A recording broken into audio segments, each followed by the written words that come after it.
Okay, are we live?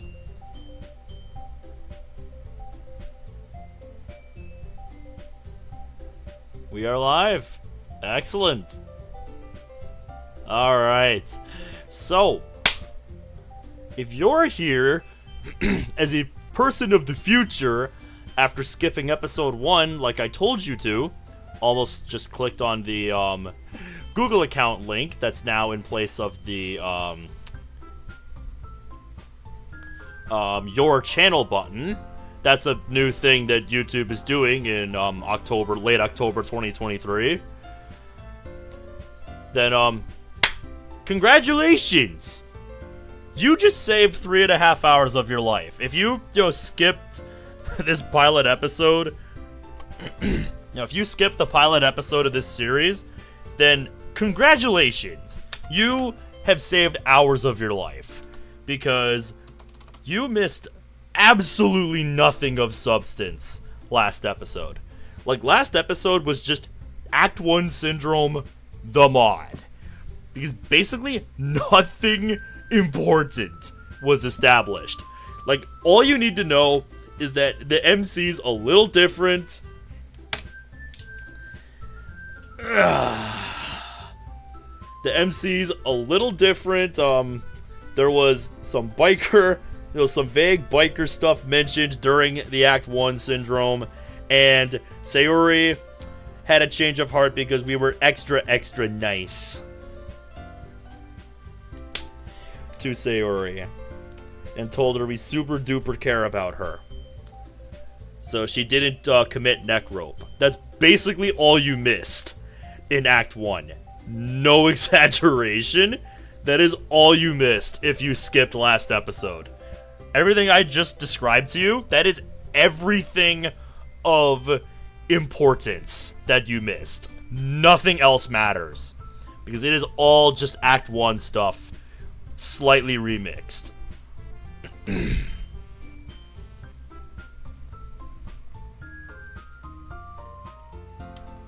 So, yeah. That is what we're doing tonight.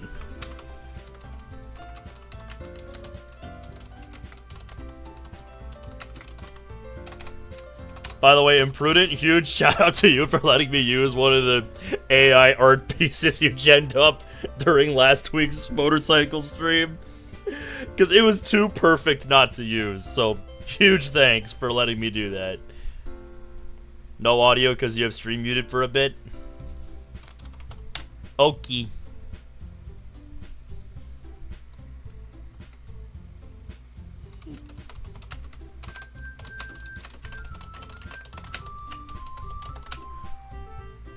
Probably because you use it a bunch.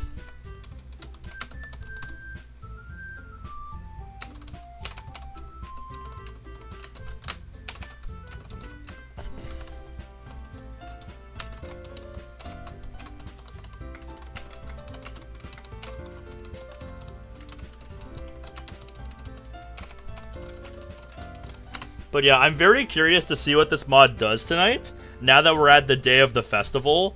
And this mod can't, like, lean on Act 1 anymore to carry its script. You've never done it on phone before? That is kind of scary. I don't know why it's doing that, then. How are you, Boob, Oreo? What happened today? How is everybody's Wednesday going, by the way? I forgot to mention, it is Wednesday, my dudes. Can't believe I forgot that. I guess it's because I'm looking ahead to tomorrow where we have more hockey. The Wild actually have a really busy schedule the next 4 days because we got games tomorrow and Friday and then an afternoon game on Sunday. So yeah, it's gonna be busy.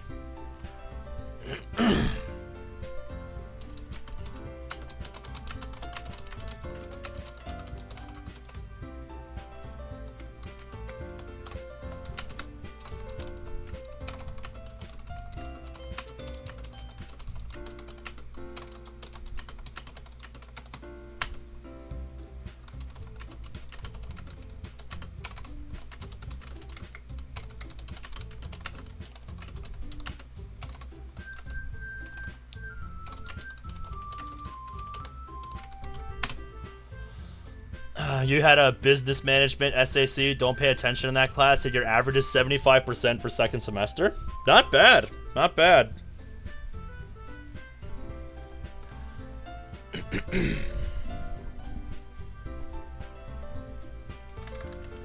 But yeah, this mod has a lot to prove after last week, guys. Like, if you were here for the shit show that was the pilot episode of this series last week, oh my god, this mod has a lot to prove after last week. It is not even funny.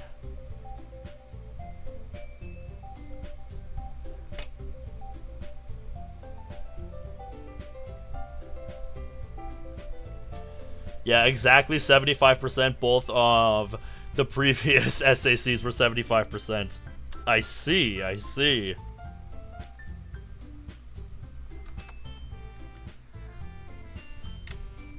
Oh, that's what I forgot to do before stream. I forgot to check Cerebi. Because I want to see if there's some, like, raid event coming up for Halloween.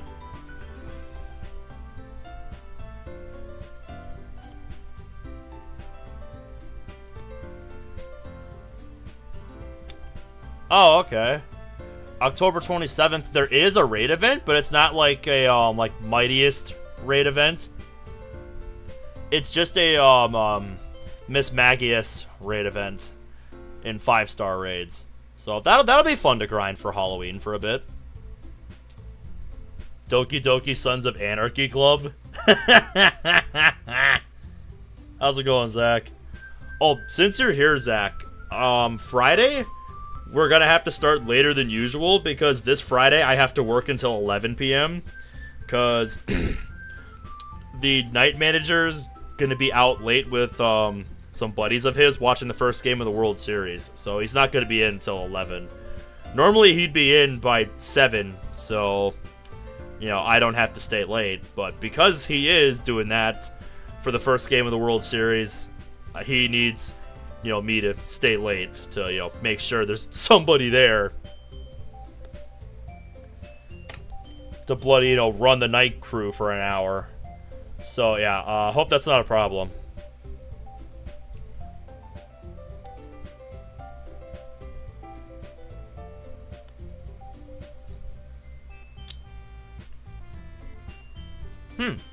Zach, this might interest you. So, I'm sending out links as usual to start off the stream before we get started. And check this out. Somebody posted this in the Emerald Affection server. A basically unknown mod I've never heard of before called Sparkling Eyes. That's got a little community server going. So, yeah. I'm probably going to look this up on Reddit tonight and hop into the server after stream tonight, see what's happening. See what this mod's about. Because just based on the picture there, it's probably a Monica mod. Depends on how late. It would be midnight or later for me, depending on how things go. Because, you know, I'm going to be getting done with work at 11 o'clock. You know, the time I normally try to aim for when starting stream, between 11 p.m. and 11:30. Yeah, it's going to be later than that. You know, potentially quite a significant bit later than that.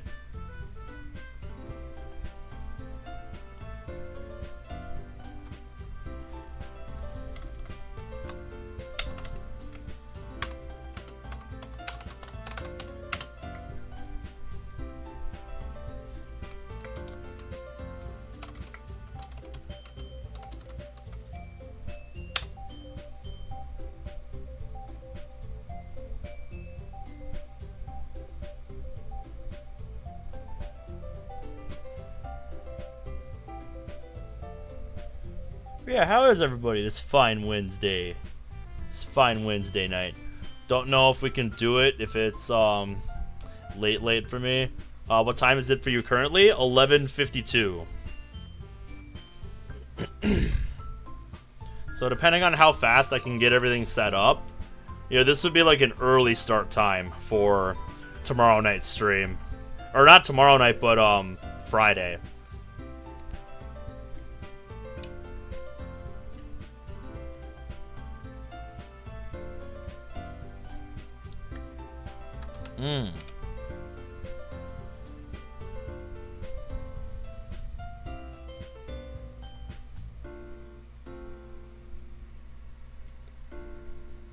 Yeah. Yeah, I live in the United States Central Time Zone. For you, it's 9:53, so I think that won't be too bad of a start. Alright then. That's good. It helps that I have the day off on Saturday after, you know, the slightly later shift. So I don't really have to worry too much about staying up too late, since, you know, I have Saturdays off usually. You're like 16 hours behind me. Yeah, it's Wednesday the 25th today. Not for much longer, mind you. It's almost midnight, but yeah. That is correct. Also, I talked about it a little bit on the server, discord.gg/tractorzone, if you're not part of the server. Link is also in the description and in the QR code there. But YouTube changed up the UI a little bit, and something really threw me off when setting up stream tonight. Dave the Diver. I think you've told me about that. I think you've told me about Dave the Diver.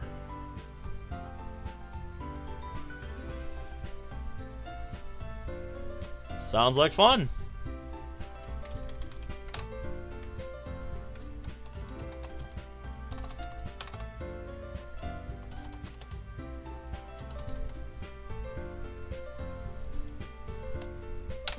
Have you guys ever just put itching powder in a girl's tampon, then watch them start tweaking? Do you mean twerking? Because no, that sounds very bizarre. But nice to see you too, Dip Hombre. Okay, I want to get a... No tweaking? Elaborate. The hell is tweaking? Because I don't know what that means. Acting odd. I don't even have a response to that.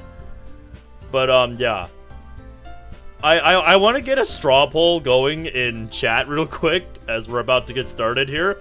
How many of you were here for the pilot episode of this series that y'all voted for? How many of y'all were, actually here or, watched the first part of this series? I want to get a poll going in chat. You were here for the first part of it? Let's see, if I recall, I think we voted to do Natsuki route on this. You were there for all of it. I know you were. Yeah, it doesn't matter if you were here for the whole thing, as long as you were there at some point, it counts. I know you were imprudent, because you were the man responsible for the art in the thumbnail today. The one of your bloody, what was it? I don't remember which, AI thing you used, but it was, one of your AI creations we were displaying throughout the stream of Natsuki fighting a motorcycle. And it was glorious. Just a complete shit show.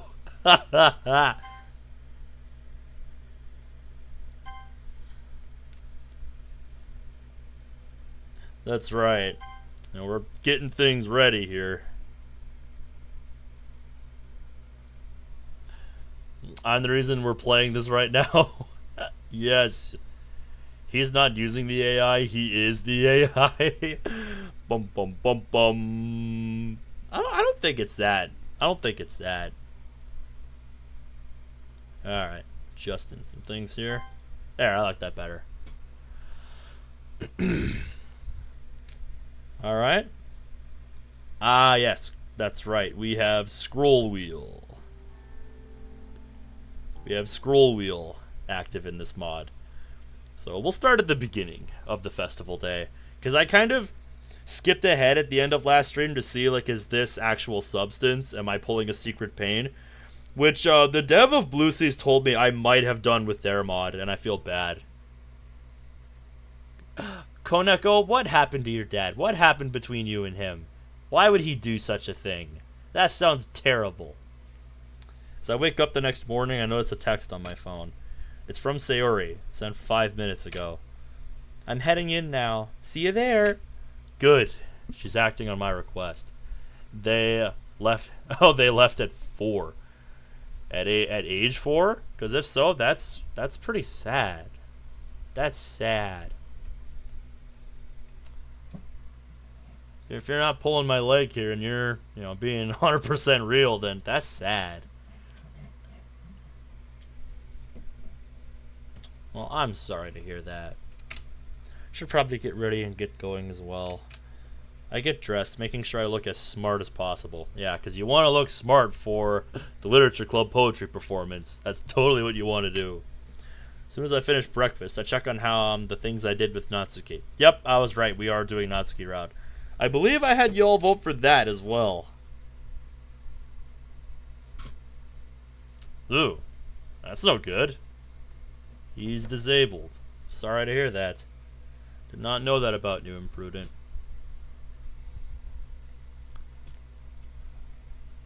Oh, don't be like that, Koneko. Chat. Can we give all the head pats to Koneko right now? Can we give all the head pats to Koneko?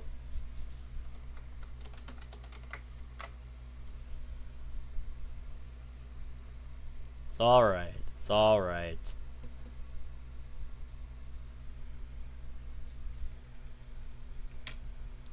You're making sure everything's in order. I head out. I somehow managed to carry all the cupcakes on one tray as I make my way to school. I'd have asked Sari to help me carry some, but I don't want to risk that.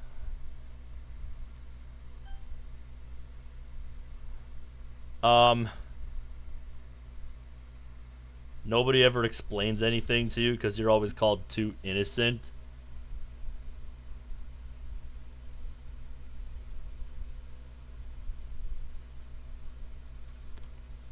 I need more context. I don't know what people are...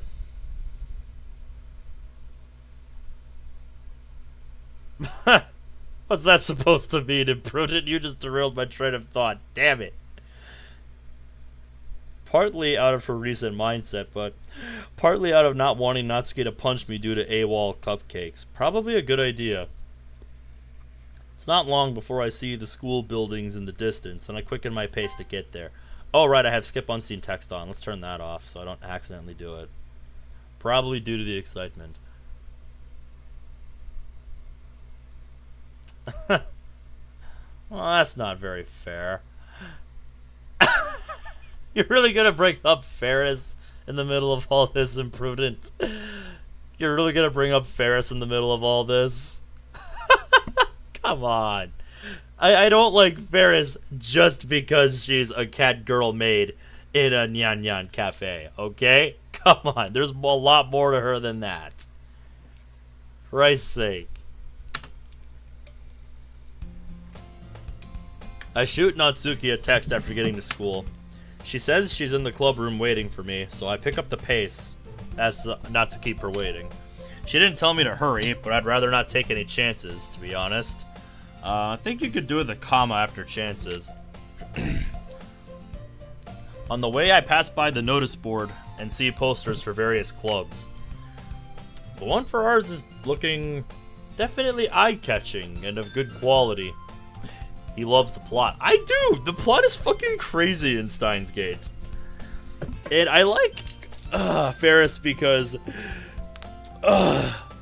she's a very smartly written character. I don't... Like I said, there's more to it than just what she does. That, makes me appreciate her as a character. Underskins, you of all people should know this. Because you were in the mod chat. You got to read my ramblings before I posted them in the Steins Gate chat. Christ's sake.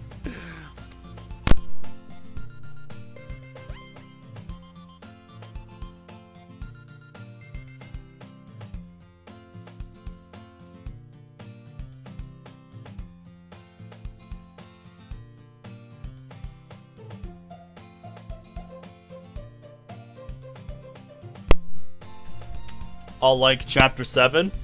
Well, I can't wait to get there. We'll be starting on that adventure in a couple days here when Caleb and I get to wherever we ended up after time leaping for the very first time. Won't lie, Monica did a good job. Yep, here we are. I enter the club room. Why was that written like something was meant to follow it? What were we talking about? we God damn it. Forget it. I carried the tray of cupcakes over towards the closet where Natsuki is waiting. There you are. Took you long enough. Oh, and you brought all the cupcakes. I guess I can count on you. Well, yeah. Did Sayori eat any? I glanced to the side, noticing Sayori happily talking with Monica at the teacher's desk. Nope. She didn't help me either. I told her not to. She was, shall we say, not well over the weekend. Is she okay? We'll get into it later. Let's get through the poems on the festival first. Yeah, this is kind of a bombshell, so...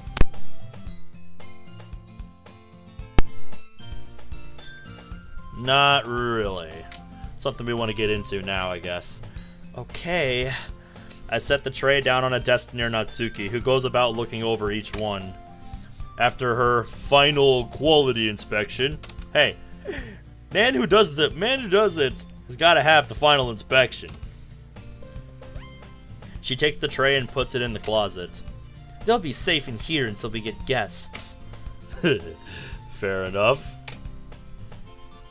Petition to rename my channel to Tractor66. No.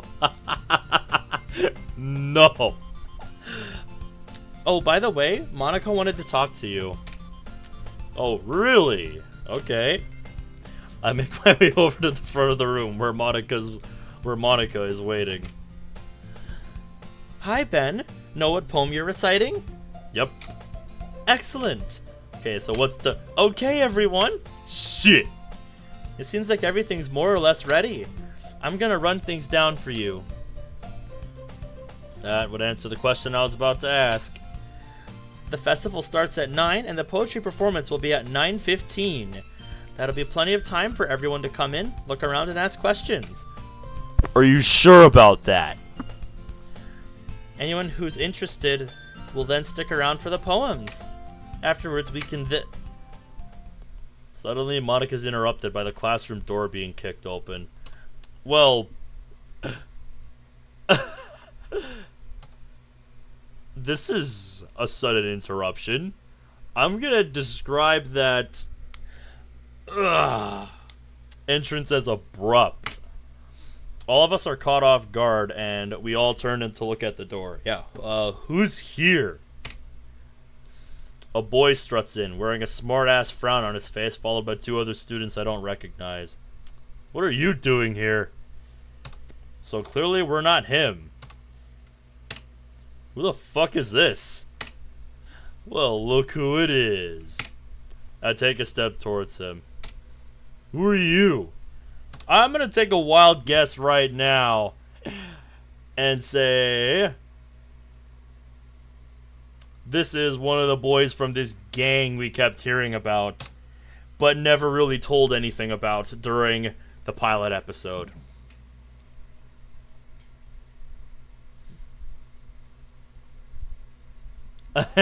Nah. I'm Kyle. You know, president of the debate club. Okay, nope, maybe not what I thought. What do you want? No, I don't know. And I don't care. Well, you should. Why? Literally the only beef you could possibly have with us is that Monica ditched your club. The debate club? The club of egotistical pricks and shitheads? Why are they here? They're based on the other side of the campus. Unless... Let me tell you something, buddy. We're the biggest club in this school. Looking at 50, 60 members this year across all year groups. We're also the best. Plenty of respect from the board, well funded, won awards, all that jazz. Yeah. And? What's your point? Did you come here to gloat?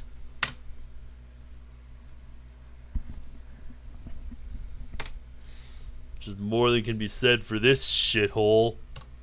Again, where are you going with this? If you're gonna monologue like this, have a point. Alright, what is this guy's problem? Excuse me. You heard. You'd know, since you're in this club rather than ours, right? Yeah? So what? It's my choice, not yours. His eyes fixate on Natsuki, who is busy reading manga next to the closet. Why is manga randomly capitalized? That doesn't need to be capped.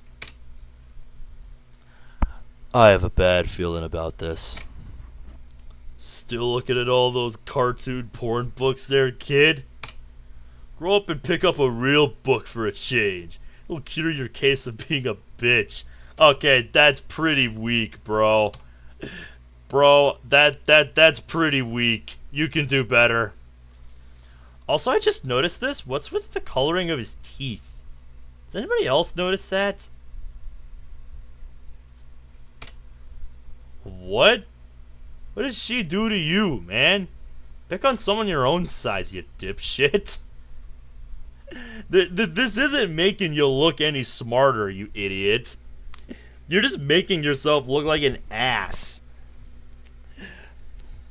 It's also making you look insecure as fuck, you know, you being, you know, the head of the biggest club in the school, going after some bum-ass club that has 5 members and has literally just been created not too long ago. Just because one of the members, the member that started it, happens to be Monica, who was formerly in the debate club. Like literally, that is the only beef that this dude could possibly have with this club. That is literally the only beef this dude could possibly have with the club. So he's literally just gloating for the sake of gloating. It makes me want to punch him in the face. He's crossing all kinds of lines. I've got to put a stop to this. I take another step towards him. Hey man, leave her alone. I didn't know the president of the best club could stoop so low that it's worse than his test scores. Alright. Okay, that was actually pretty good. That was actually pretty well thought out. How about you just give it a break?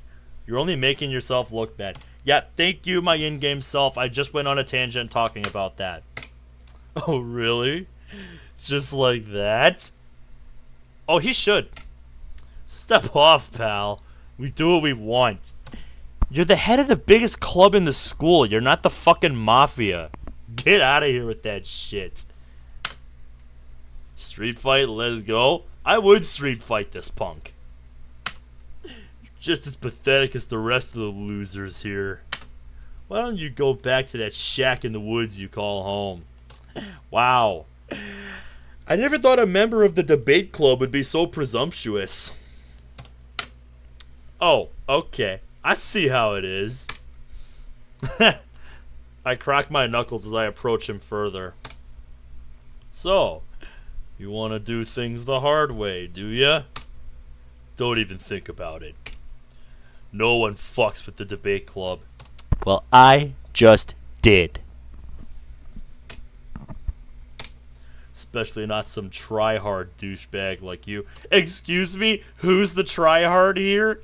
You're the one that barged in here and started dunking on us completely unprovoked.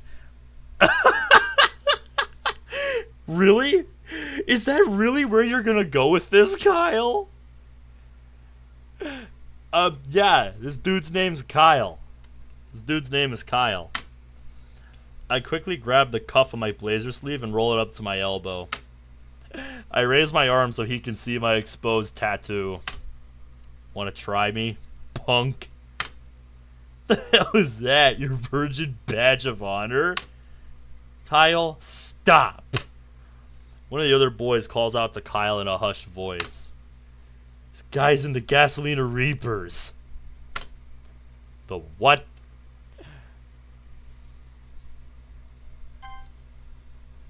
Finally, we get some bloody lore of the fucking gang we kept hearing about.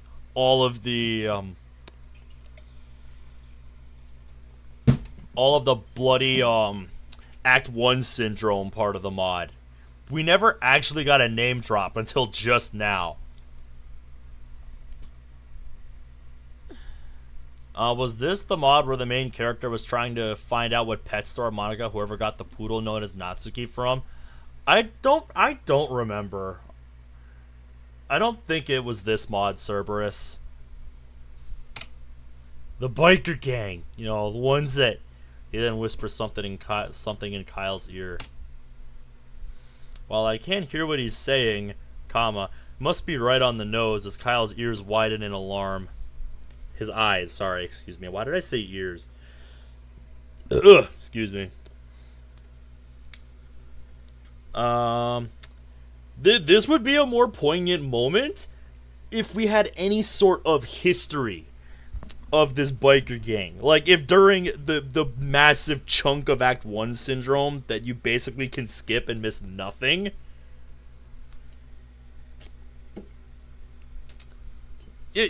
this would have had more weight. This would have had more impact.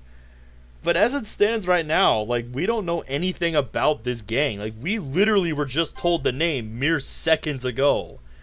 So this lands with no impact. Because it's like we don't know anything other than the name about this gang, which we were just told a few seconds ago.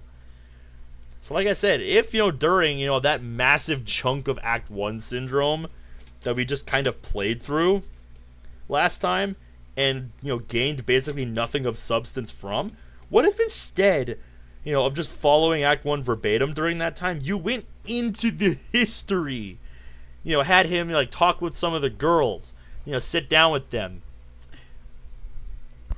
or, just whoever you pick, to learn about, the history of the gang, by him telling it, to, whoever he, decides to go with for the route that you choose. Well, like, why not do that? That's what they should have done. Then, something like this would have had more impact. I'm just making a point here, Koneko. And yeah, I'm well aware that I'm talking in circles here. I do that when I'm trying to find my words. So, yeah. I just wanted to make that point before we move on. So, yeah. Oh. He realizes he's messing with the wrong person. But he ain't talking in squares. No, that would be even weirder. Just as I intended. How? Look, sorry for bothering you. I take back everything I said. Are we cool?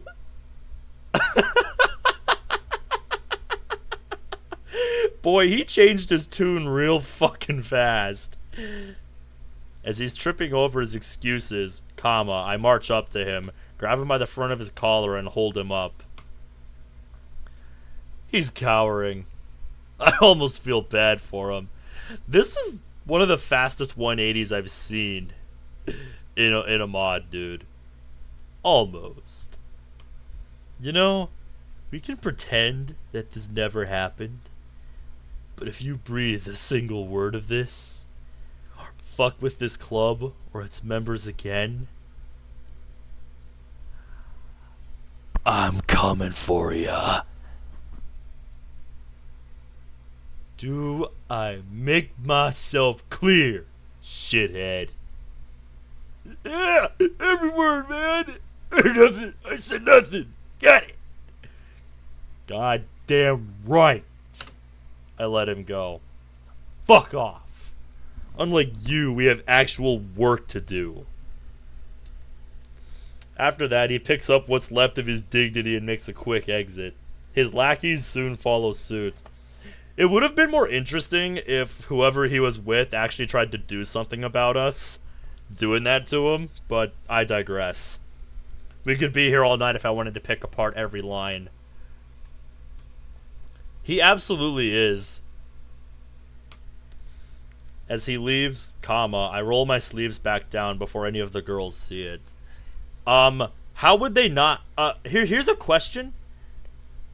This is something the writer obviously didn't think of. How would they not see it? Because dude literally kicked the door down and literally everybody turned to see, who was at the door. And he was presumably standing in the entryway with his 2 lackeys. So, how would they not see him do this? Like, there's no way they would just look over and just casually stop paying attention as soon as, we step up. Like, it's just a logical inconsistency. There's no way they didn't see it. So, yeah, I see logic and reason is out the window. I turn around and walk back to the front of the class with a smirk on my face. Yeah, definitely, Cerberus. More like turnbackies. Wow, you really scared them, Ben. Are you okay? Yeah, I'm fine. Yeah, they're just all bark and no bite. Dealt with far worse than those wastes of procreation. Jeez. Little harsh much? Pro what? I believe Ben is trying to say that the creation and subsequent births of those boys were mistakes.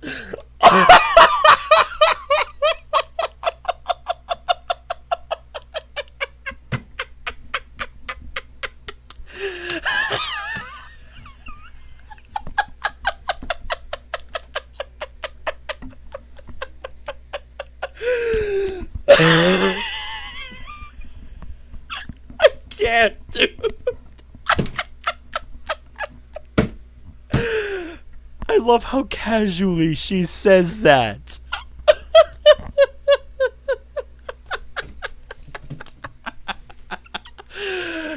Oh, that was gold. That was fucking gold.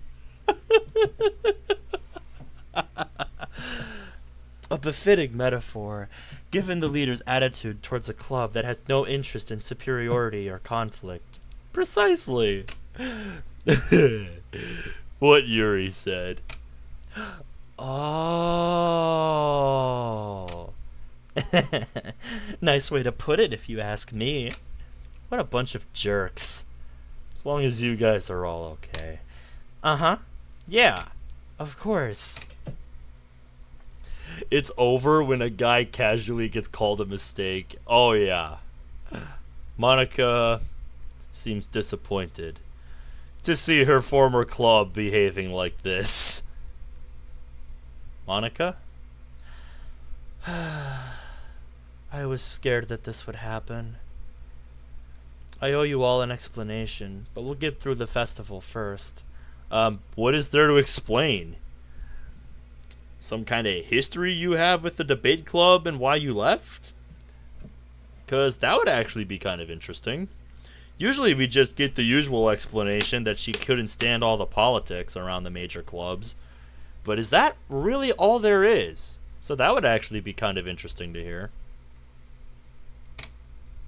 I promise. I'll explain everything.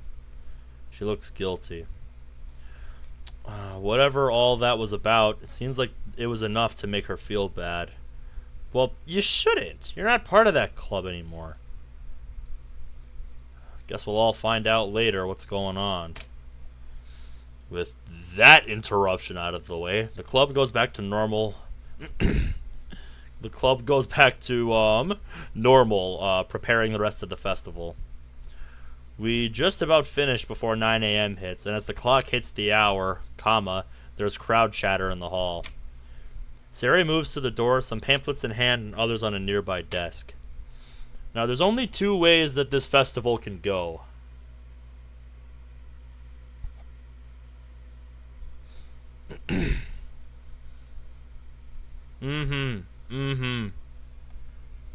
Judging from the shock on her face, there must be a lot of activity out in the hall.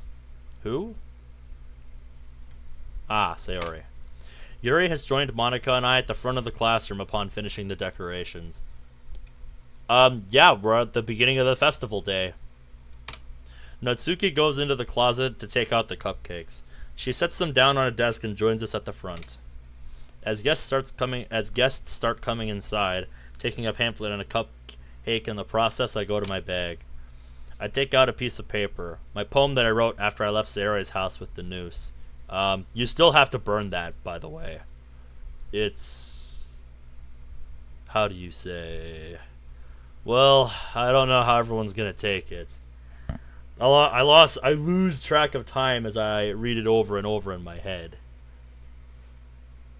Yeah, dude, it sucks. Must have read it 10 times over before Monica calls out to the room. Alright, here goes nothing.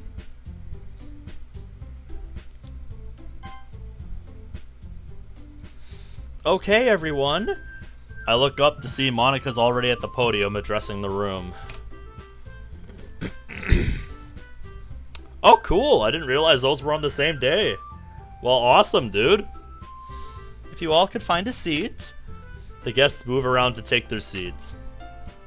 I'm glad you all could stop by. Welcome to the Literature Club. I am Monica, the club president. As part of our event for this year's festival, we will be performing poetry written by our very own club members. Each member of the club will recite a poem based on different styles of writing. Starting with myself. Really? No, thanks for coming and sit down and enjoy the show? Just right in, huh? Okay. With that, Monica starts reciting her poem. Her voice is brave, which is a relief after what went down earlier. Yep, she knows how to put on a show. If anybody knows how to put on a show around here, it's Monica. You're probably gonna be forced into a drinking party when you graduate. Monica is not amused by either of the things we just said.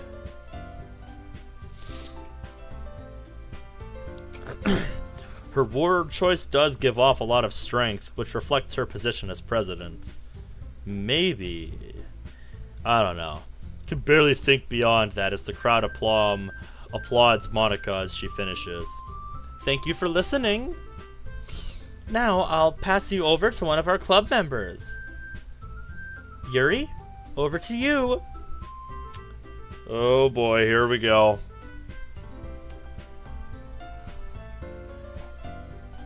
Well, that's okay, Imprudent. I can't dance either. Yes. Monica joins the rest of us as Yuri timidly makes her way to the podium. She's very nervous, and I don't blame her. Hello, everyone. Glad you could attend. I shall recite my poem now. That's gotta be a spot on the bingo card. Stammering Yuri. Yuri stammering in, like, every line. Hold up. I actually gotta go find something.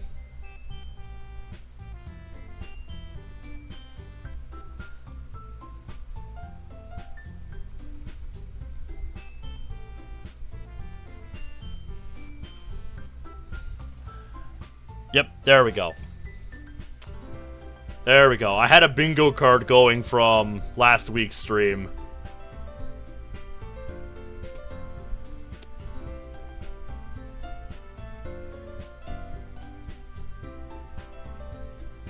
Alright, there we go. Now I'm ready. As she starts speaking, her voice is very wobbly and anxious. As it goes on, however, she seems to forget about the people in front of her and her anxiety vanishes. Needs a comma or two. Probably because she's got her eyes closed the entire time. She changes to a brooding, confident, and calm tone. I glance to the crowd. Some of them seemed stunned.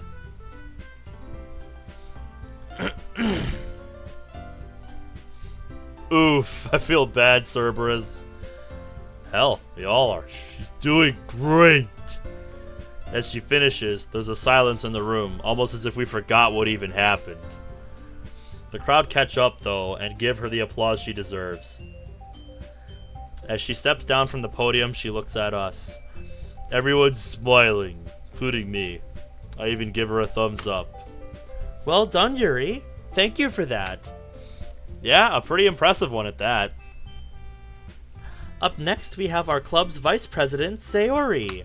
Take it away. Sayori practically skips up to the podium, poem in hand.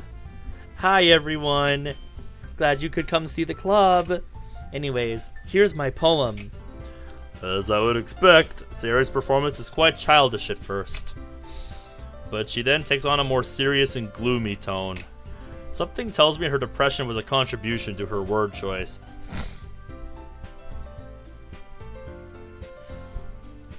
Alright, I will do that, Zach, if that happens tonight. You're learning to rap Grim Reaper as a live streamer. Fun. As much as I worry, I can't deny that it's effective. Come to think of it, her saying that her poems were bittersweet should have been a sign. I'm still mad at myself for it, but I'm glad she's still here. Yep, because you super duper care about her, right? The audience applaud again. She must have finished. Very well done, Sayori. Thank you for sharing. Wait, shit! That me... Up next, we have... She turns to look at me, but my gaze locks with hers. I give her a glare that says, no, I'll go last. She nods in return. Bruh. Natsuki. Natsuki almost tries to protest, but she stays quiet. Just want a little more time to go over mine in my head. After hesitating, she eventually gives in, and goes over to the podium slightly annoyed. Yeah, hi. So I'm gonna do my poem now. Straight and to the point. I like that about you, Natsuki. Despite her sour tone, it disappears as soon as she starts. It's just as well. Anger would not go down well here and now. She puts a lot of energy into the simple words. It really is effective. You don't say! I swear. She's smiling. It's so unlike her. Normally she'd hesitate and be doing this out of spite. Maybe she has lightened up after all. Doesn't take long for her to finish and the crowd applauds her. As she hops off the podium, I take a deep breath. It's just me now. Good job, Natsuki. And finally, we have our newest member. He's only been with us a week, and he doesn't have a lot of experience in writing. But he does have promise and interest, so please show him some patience. Anyways, I'll pass things over to you, Ben. Here we go. I step up to the podium and set down my poem, my gaze going across the small crowd before me. Hey guys, glad you could come. Here's what I got. I glance down to my poem briefly, The Lone Rider. What a fitting name. Hey, I already did that. I'm not doing it again. A family of brothers in a world of rules, and no room for error when dealing with fools. Strength and endurance, loyalty and trust. Keep it all clean so none would rust. Looking out for each other and earning your keep. Climbing up mountains no matter how steep. You gained nerves of steel and hardened skin and bone. So what would you do when you end up on your own? When those values fall flat, when the rules were all lies, and a cloud that would come to blanket the skies. With that cloud came the rain and a flood to make you drown. So you shut yourself in, but let yourself down. Left in the dark, feeling naught but hollow. With no road to turn and no sign to follow. Everything is ear-ringingly quiet. It's fucking incredible. I return to my poem. Depressed and lost, too tired to fight. Then, this lone rider saw a light. Although from a life thinking only in spite, I put down the knife and step into the light. I then remembered how I should feel, while the light had also helped me heal. In this calming light so small, someone answered my silent call. An old friend from long ago, whom also had lost their glow. She showed me to a road, and with a guild I had rode, in hopes of turning a fresh stone with a future that's unknown. So I came in from the cold after leaving my life of old, and with my friends I will stay, with their light to guide my way.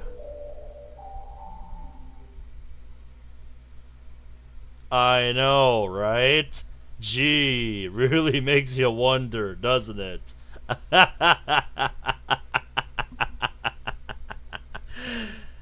Yeah, very obvious what everything in that poem was about. It's everything we experienced in the first episode. Deep, exquisite, fabulous. Wow.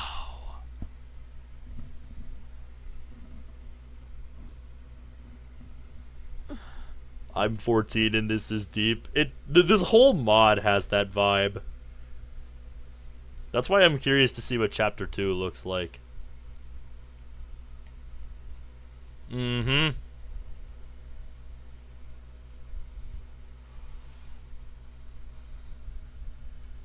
finish and look up to a stunned audience as if it's taking a while to process everything I just said. The moment doesn't last long, though, as they erupt into applause. I look among them, and some of them are smiling. Guess I did good. It's just as well. I'm quite shaky after all that. I step off the podium. The girls just stare at me, speechless and agape. Oh, come on. It wasn't that great. Can't say I'm surprised. Even I don't know how I pulled that off. It's trying. It's at least trying to act like it's awesome. And I respect it. I move back to them, pressing my back to the wall and crossing my arms.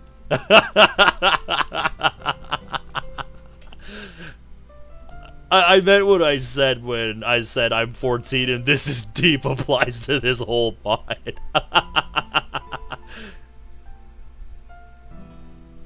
Dude, I'm telling you right now, Shadow the Hedgehog would approve of the amount of edge he is seeing right now. Monica then steps forward. Thank you, Ben. That concludes our club event. I hope you all learned something from each of us. I also hope you consider joining us, should you also possess any form of creativity. You will also be here if you have any questions for us. Have a good day. After her announcement, people get up and start leaving the room. Some grab a cupcake on their way out. At least they didn't go to waste. Everyone turns to me. Wow, Ben. Yours was so good. Oh, come on. It wasn't that impressive.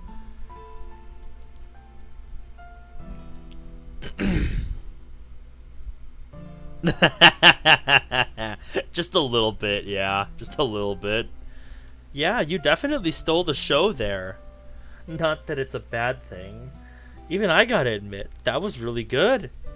You're sure you're not a natural? I concur. Quite exemplary. It's almost as if your inexperience was a ruse, Ben. Hey, what's up, Onyx? How are you tonight?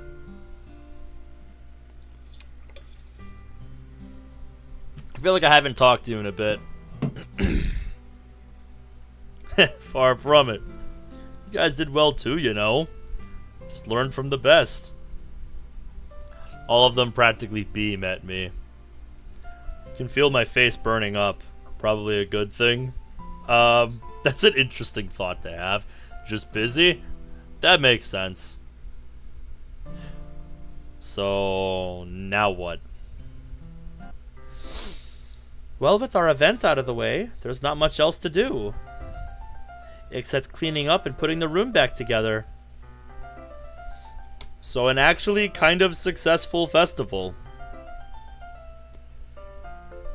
At least shit, hit the fan before the actual event happened, so it didn't affect, the performances at all. And, we in this day and age, we gotta take what very little we can get. But what have you been up to, mate? What have you been up to? As it was just us left in the room. We helped out, just scratch the word out from that sentence. We helped clean up any mess and reassembled the classroom. It takes a while, but we put everything back, how it's supposed to look. That sentence needs a wording shift. Yeah, that's good. That is a good point, DeBombre. No one was left hanging yet. I looked to the back of the room and noticed there's still some cupcakes left. 4 of them. I'm already seeing a problem. Then just don't have one. Ooh, guys, there's some cupcakes left. Well, that didn't take long.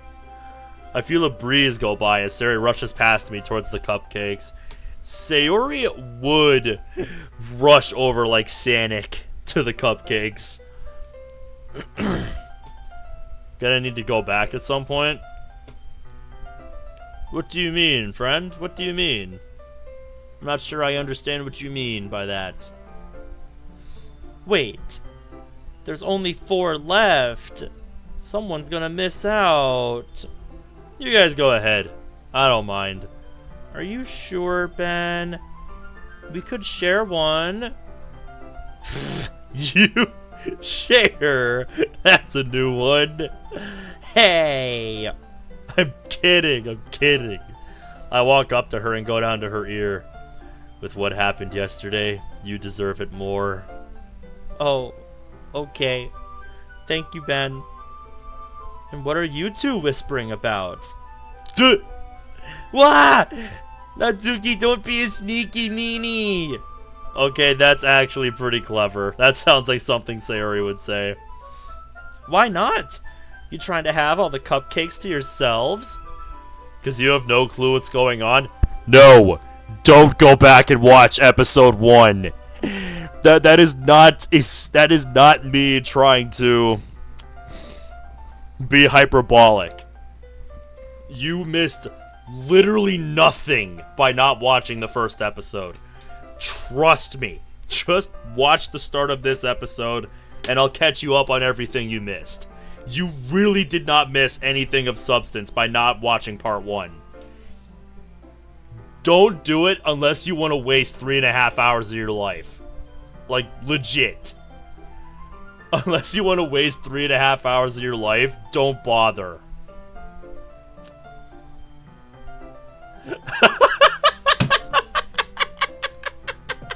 God damn it, understand.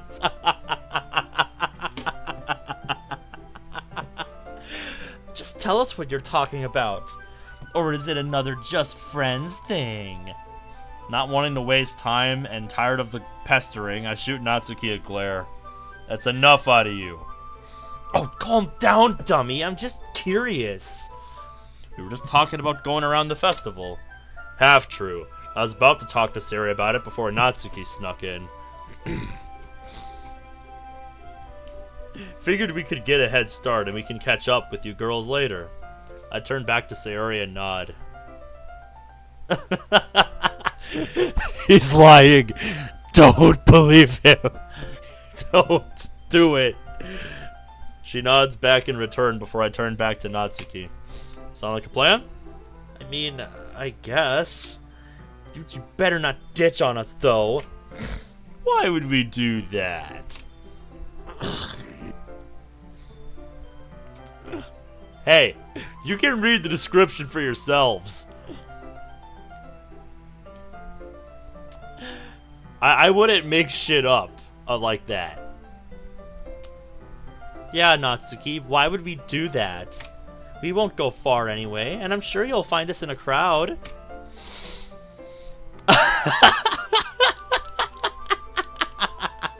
Okay, I'll give you that, imprudent. I'll give you that.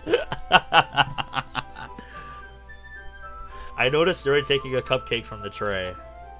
Exactly. Want to get going now, Sayori? Sure, let's go. Alright, catch you later. Enjoy yourselves. Have fun. Whatever happened to you telling us what the heck happened with the debate club, Monica? I guess that's happening later, after the actual festival stuff happens, not just our stuff.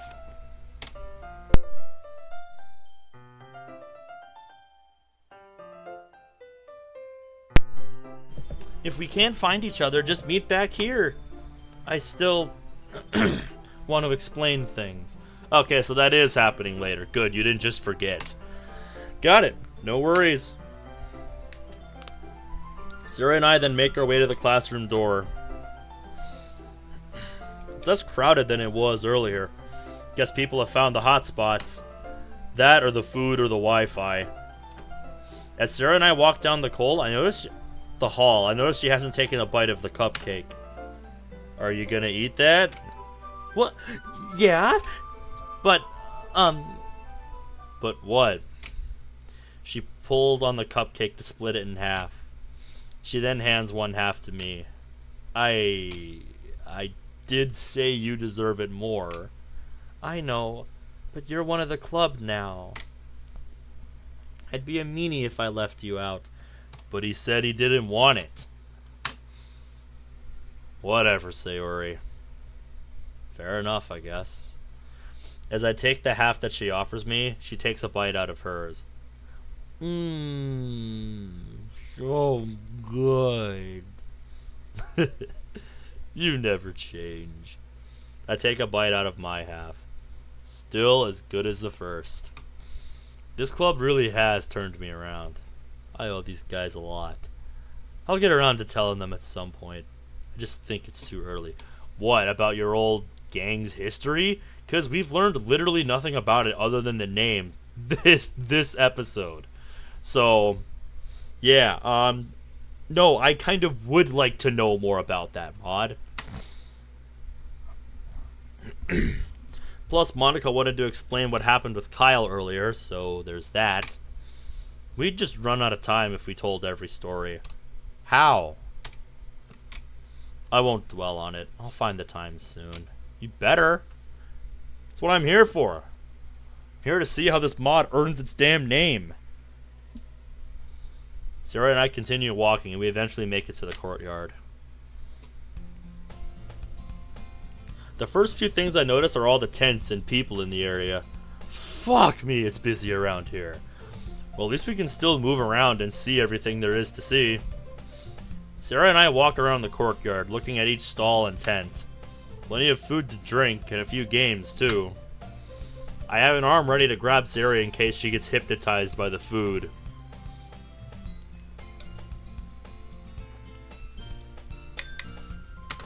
That is, if she can pay for it.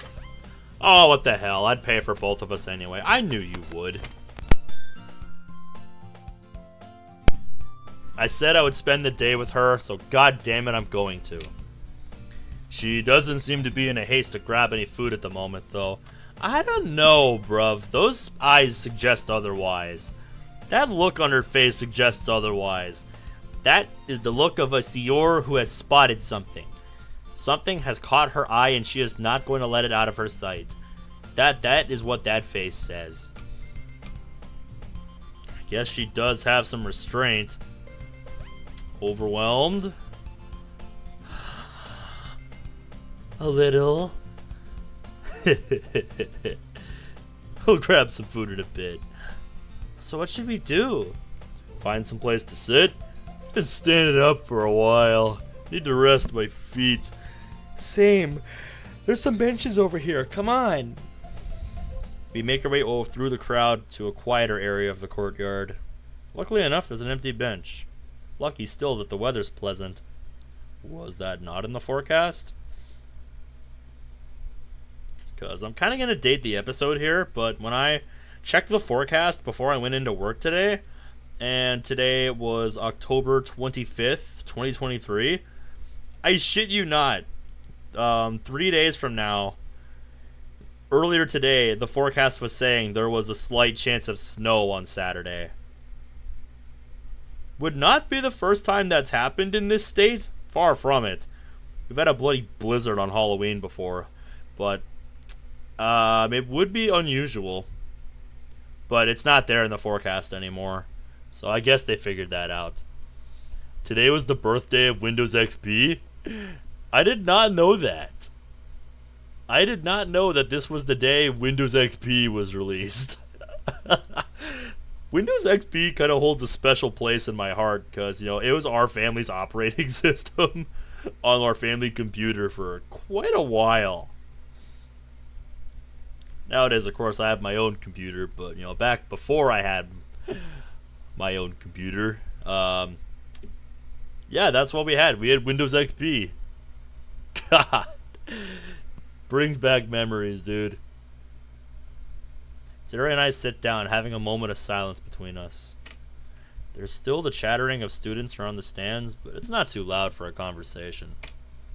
The sun is a welcome sign for the day. Maybe fate's still on my side. We can only hope. Who am I kidding? It won't last forever. I just need to make the most of it. Make hay while the sun shines, as they say. The rain clouds are gone. What? I look over to see a smiling Sayori. I said the rain clouds are gone.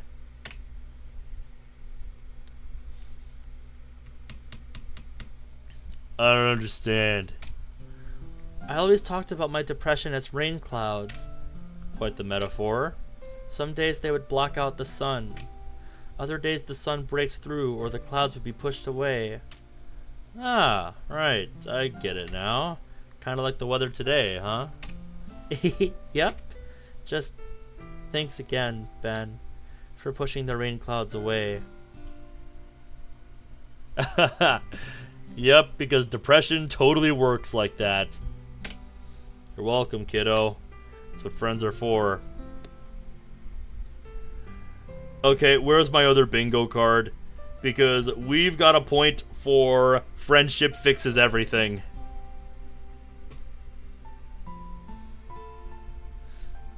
Yeah. Gotten used to Natsuki then? Yeah. She hasn't been too mean to you? You had Vista for a while? Nice. Here, I'm going into Brad's DMs to get the bingo card that he sent me.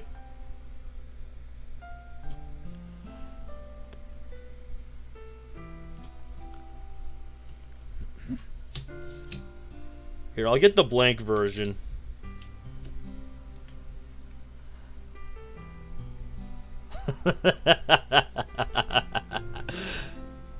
Here, if you want to follow along, this is the bingo card that he sent me. It's not the one that I'm using, but Caesar Don't made a bingo card.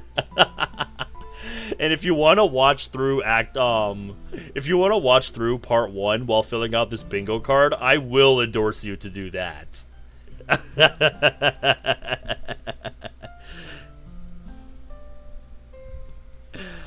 And I hope to mix up some more bingo cards now that I've got templates for 2 in the future. So, yeah. Because that, honestly, is a fun idea. Just going through the bingo card. You know, just going through, like, you know, some demos that I found with bingo cards. You need a printer, damn it. I just used paint to stamp mine. That's what I've been doing.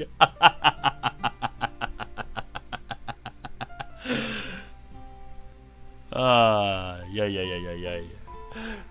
So after I finished the last episode of Motorcycle Club, I decided to browse the subreddit, and this was literally the first thing I found. This bingo card that I'm using.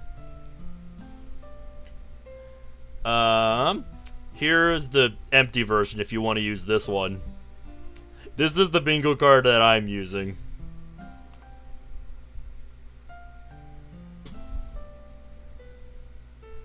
So, yeah. Yep, I kind of want to combine aspects of both and, you know, maybe make one more geared towards the streams, like, you know, stuff that I do. Because that sounds like fun. She hasn't been too mean to you? Nah, really. Suri did see what was going down when Natsuki was leaving my place yesterday. Shouldn't be surprised if she's asking about her, really. Not really. That attitude of hers is, well, I know it's an act, and deny I said that if you tell her. Don't worry, I won't. I'll hold you to that. So you two get along?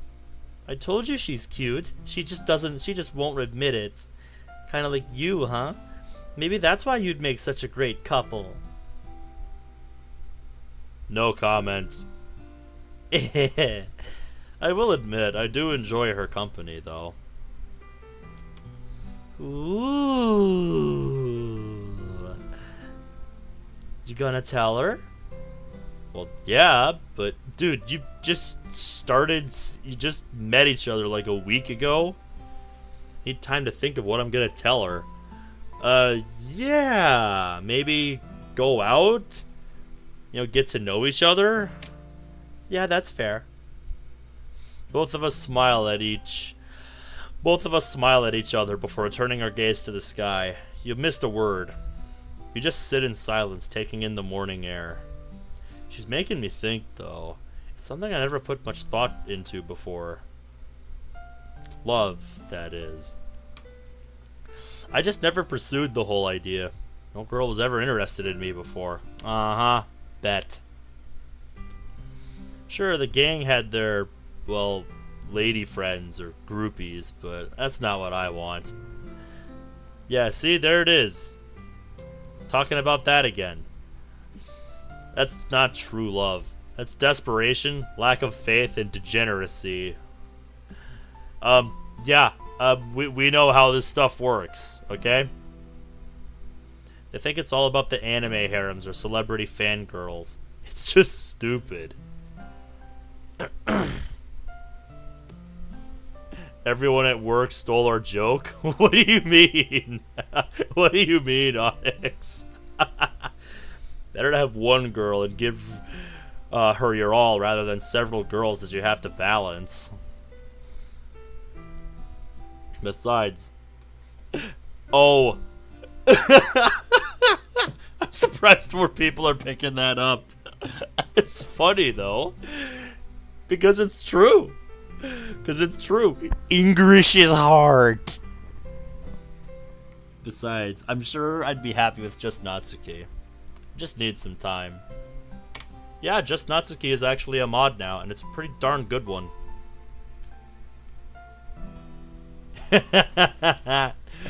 You said it once. Both to figure out how this all works, and to also find the words for her. Ben! Ben! I'm woken up from my inner thoughts. What? I'm hungry. Oh, okay. Want to grab something to eat? Yeah!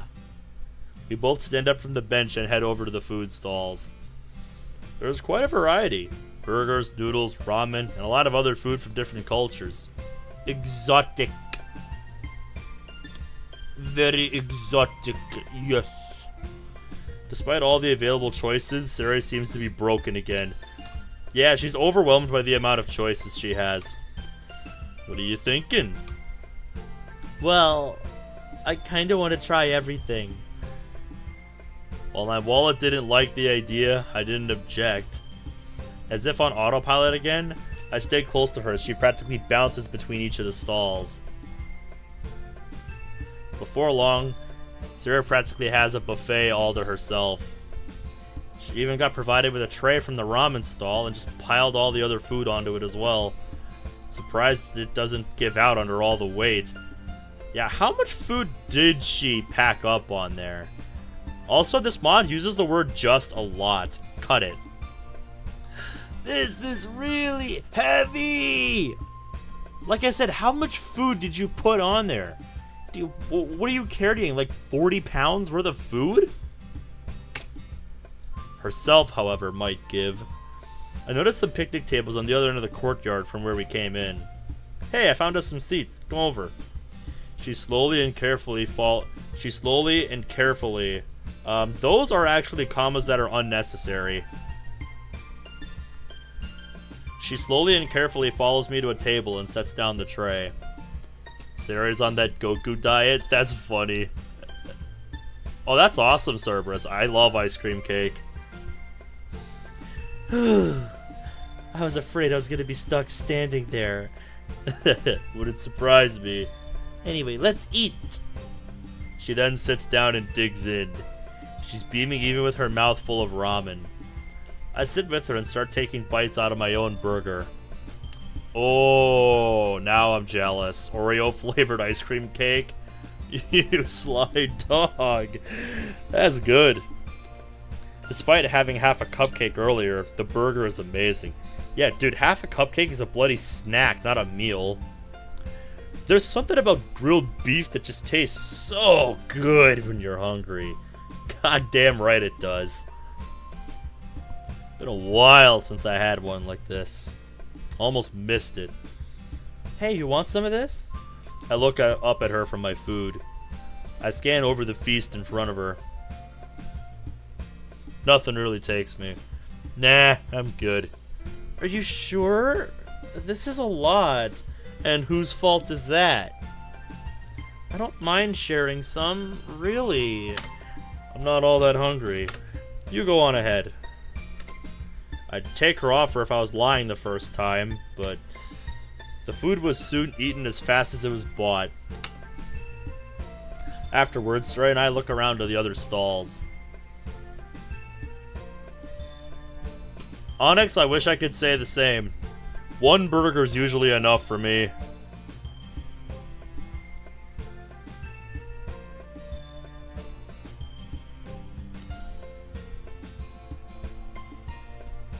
Oh yeah, definitely.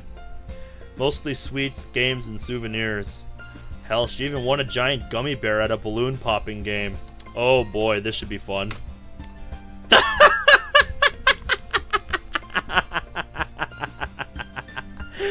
So this is what that sprite was for when I was... when I was making the bloody thumbnail tonight. So this is what that sprite is for. I was wondering what purpose this could possibly serve. So I guess she won a giant 5-pound gummy bear. Or some shit like that. I remember one year at the Dells, they had a gummy bear just like this for sale. A giant ass gummy bear like that. But yeah, this is a pure modding moment. Just attaching a PNG to her Sprite and putting some green in her mouth to make it look like she's eating it. That is pure modding right there. A modding moment of all time.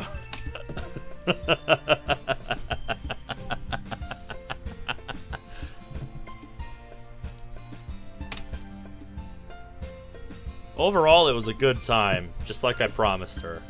There were laughs, cheers, and a constant positive attitude all throughout. Shame no one else from the club turned up. Even if I said it was going to be just Sarah and I, it's not a big deal. We all see each other enough in the club anyway. After a few hours of fun looking around the festival some more, we head back to the club room. Also, I didn't mention it earlier, but I think we can potentially say, after that comment about his wallet not liking that idea, that we have a point for Broke Boy MC on the bingo card. Unfortunately, it seems that Monica locked up when everyone else left. Until she gets back, we're just gonna have to wait. The hallway is surprisingly empty and quiet. I haven't had gummy bears in a long time.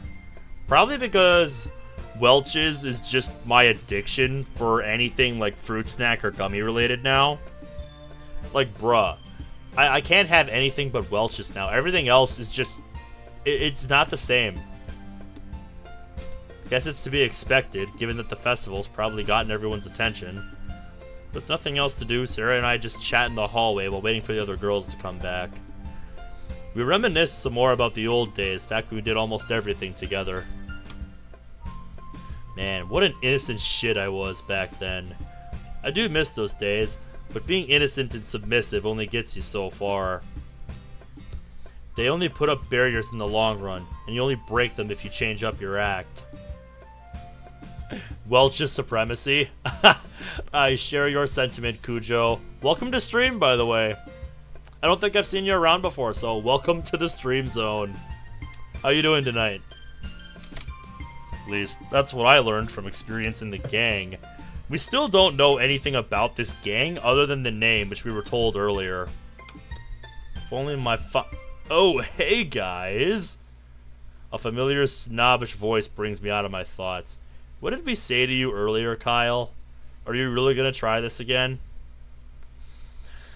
Kyle's making his way up the hallway towards us. What does this dick want now? What happened? Did you get kicked out? Thought I made the message clear to him. Why is he back? Because he's the type that doesn't learn from his mistakes. It's been a while since we've talked, I think. I'm not sure. Were you on one of the streams a while back? Japanese lurker, you've definitely seen Cujo. It's not coming to me right now. Ugh. He doesn't learn from the very thing he is.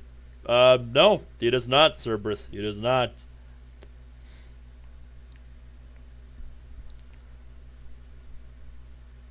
Yeah, the name GP does mean something to me. Were you and Cujo associated with that mod, Japanese lurker? A little bit of passion for the color green. Yes, you did. Man, I remember when that mod was a thing. You know, it's a shame that mod was canceled, because I really enjoyed it for what it was. That was definitely back in my earlier days of streaming mods, though. It's the head dev just changed your name? Oh, I see. Well, welcome back, co-dev. Been a while since I've seen you guys. Well, we're glad to have you. And I've got a Discord server of my own now, so that's fun. You know, I'm not just following mods anymore. I got my own little place on Discord. It's discord.gg/tractorzone, and you can thank Imprudent Dev for that idea, because his name won out on the server vote for that. We just hit level 3 status this month, so we got a custom link. Gonna crash it, see in a bit? Okay then, sounds good. Anyway, let's continue for a bit. But yeah, nice to see you guys again. What have you guys been up to since we last talked? I gestured to Sarah to get behind me just in case this gets bad. I keep silence as not to give him any satisfaction. Caleb chose to put it as an option. I know it was his choice. He's the one that made the poll. You know, he took the options we had, and he made the vote.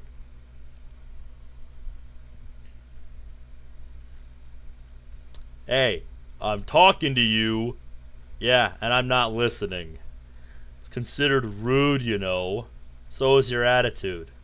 Hey, fuck off, you douche. Huh? I should fuck off? What are you even doing here, dickweed? You may be in your little gang, but you don't scare me. Yeah, so he's had some time to reminisce since we last saw him this morning. Yeah, you turned around on that real fast. Decided you weren't going down without a fight now, huh? You have no power here. And we own this school. Therefore, you answer to me. Says the guy who came here alone. For reference, Japanese lurker and Cujo, since you guys just joined, this guy's the head of the debate club, apparently. He is apparently the president of the debate club, and he really likes to rub it in everyone's faces that he's got the biggest club in the school. Like, he wants to make that point very clear to everybody. Besides, you did look like you shit yourself earlier. So what? You decided to come back after getting a clean pair? I hear Sarah giggling to herself behind me. I'll put that one up for debate. I think I struck a nerve. Take a hike, kid. I don't have time for your inane ego. You fuck! Kyle, seemingly defeated, then tries to throw a fist at me. I instinctively grab his wrist and deflect his arm to the side. I failed to notice his follow-up, however, as he uses his other arm to gut punch me. Okay, I expected better of you, gang bro. I expected better of you if you were supposed to be from a motorcycle gang. I expected better of you. You should have seen that coming. Ah! Ben! That blow took the wind out of me and I dropped to my knees.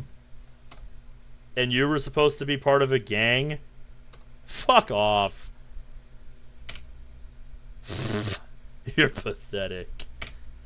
He then pushes me to the side, making me fall to the floor. As I'm trying to regain my breath, he advances towards Sayori. Are you laughing at me, you little brat? No! Please don't hurt me! Man, this aches like hell. I struggle to pick myself up. I don't think I can get to my feet in time, though. Instead, I reach out and grab him by the ankle. Oh, no, you don't. I aggressively yank my arm back, pulling his leg with me. Kyle loses his footing and, without much support, falls to the floor face first. Oh! Zura gets clear of Kyle and moves to help me up. Are you okay, Ben? Yeah, I'm fine. Just had the wind knocked out of him, that's all. As I'm helped up, I see three figures at the far end of the hallway. Yuri, Natsuki, and Monica. From the looks on their faces, they probably saw what went down just then. Zuri helps me up just as Kyle gets to his feet, clutching his nose. You broke my nose, you asshole! That'll be the least of your worries if you don't get the hell out of here, says the guy who went down to one gut punch. Sorry, I have to agree with Kyle on that one point. That was pretty pathetic.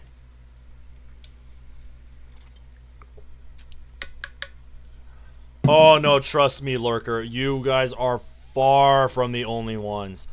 I've got a whole archive of every mod playthrough and every DDLC related thing I've ever done, basically. It's almost 200 videos long. I guarantee you, you will maybe find one mod, like World of Dreams Act 1, where I had like almost nothing to point out in the grammar department. You guys are far from the only ones. You're actually in the majority. Because trust me, there are tons of little things that get missed in the writing of these mods. I have played like 150 to 200 mods by now. So trust me when I say you guys are far from the only ones who mess things up grammar-wise. You're in the majority. And I don't mean that as an insult. That's just a fact. That is just straight up a fact.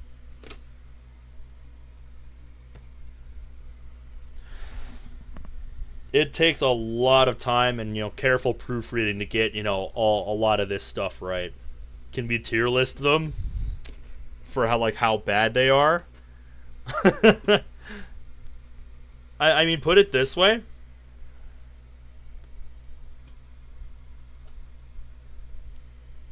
Put it this way. It's not as bad as a mod like Within. Because that mod was horrendous grammar-wise. The story was good, but the grammar was, oh my god, it was screaming for help. Very few mods, I would say, would reach, A tier. in terms of grammar. Very few that I've played. There are not many that reach that level. I think the only one I can say that goes to like S tier for grammar is World of Dreams Act 1. Like that's the only one I can think of. And that was just the version that I played, like the version that came, quite a bit later. Because they patched it quite a bit to add some stuff. So yeah, that's what I would point to as like, in my opinion, one of the most polished mods ever made. And yeah, most do not reach that level of polish. But I'm kind of going on a tangent here. So let's keep going. Let's see what he does. You've caused enough trouble today, punk. Kyle looks around, noticing the other girls looking at us, and turns back to me with a snarl. Fine, I'm going. Be back, prick. This ain't over. It barely started. Better run, you wuss. Better run, you wuss. Your nose certainly won't. Kyle runs off down the hall, still clutching his nose. Yeah, he's gonna need help with that. I'm glad you like the overlay. This was the template for the overlay was done by my good friend Caleb in the server. He's been a real big help to me in several ways, but the overlay was, I think, the most recent one. It's a very robust layout that is, suited to handle a lot of different things. And it's very easy to edit. I just have the main overlay TM on the OBS overlay, and I can just go into filter and change the color around as I need to, depending on what I'm playing.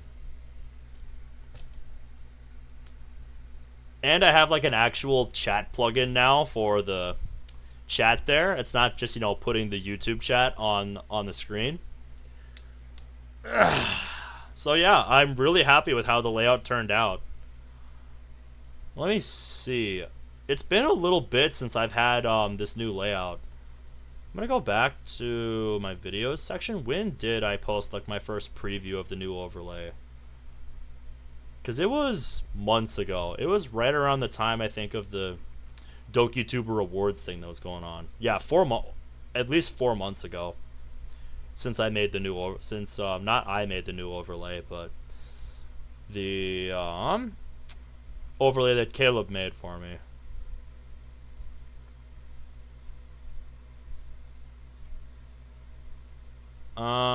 Yeah, late June this year was when we got that put together.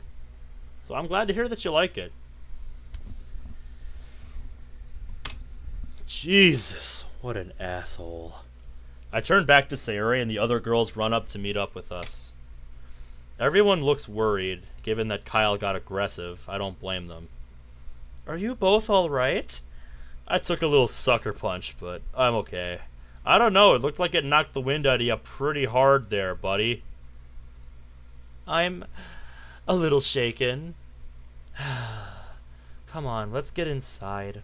I'll explain things. Monica then takes out a key and unlocks the clubroom door. We all follow her inside. We all enter the clubroom. Monica makes her way to a bunch of desks around the center of the room. It's best if you all take a seat for this. It'll be a lot to take in. That's right. We're supposed to get some kind of history with her and the debate club now and why she left. This mod's interpretation of the, quote, real reason she left the debate club. Not just starting, this because she couldn't stand the politics around the major clubs. So this should be interesting. We all collectively take a seat. I wonder what this is about. This is quite uncharacteristic for Monica. Oh, see you guys in the server. See you guys are in the server. Here, let me welcome you.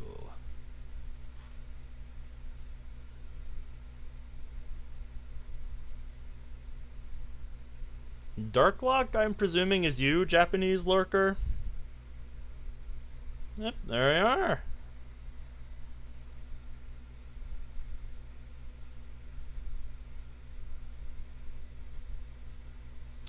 Caleb also designed the server, so...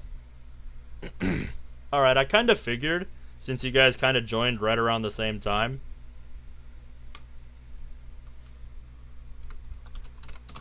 But yeah, welcome.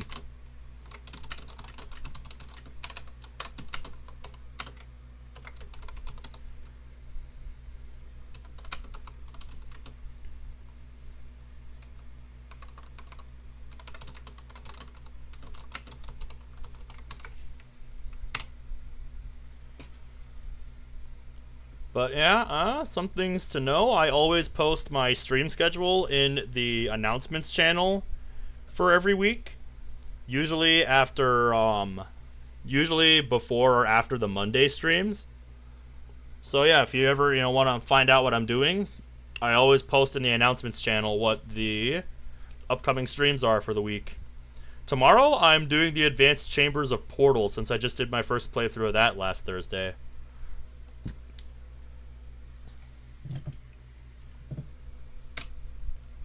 Kyle must be coming after this club for a reason. You mean there was a reason behind why he was doing this? Like I said, literally the only reason he would be doing this is because Monica was a former member of the debate club. So that could be his own. That has to be his only motivation. That he's pissed at Monica for leaving. That has to be it. Like, there's nothing else, unless he's just bored out of his mind. So yeah, let's hear it.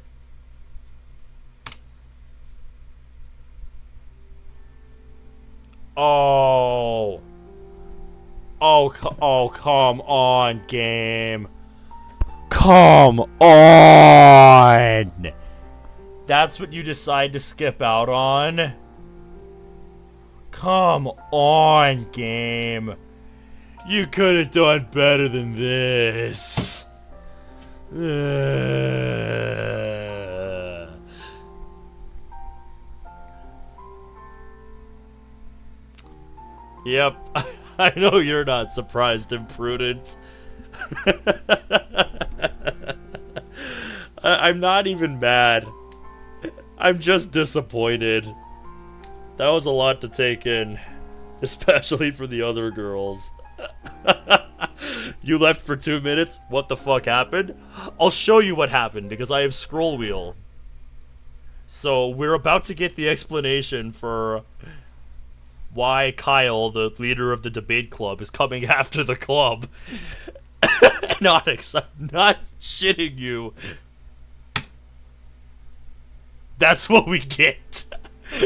That's what we get.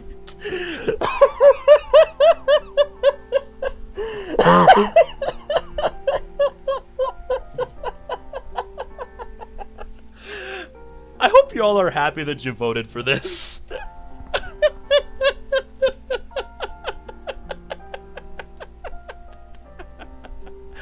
I hope you lot are happy that you voted for this. It really is. Alright, let's see if they sum it up at all.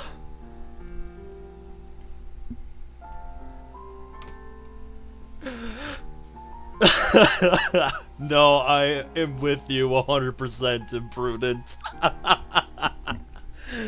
So we knew Monica was in the debate club, yes, as I have talked about at great length, and that explains why she knows Kyle. But she wanted to leave after finding out the club wasn't very welcoming. Okay.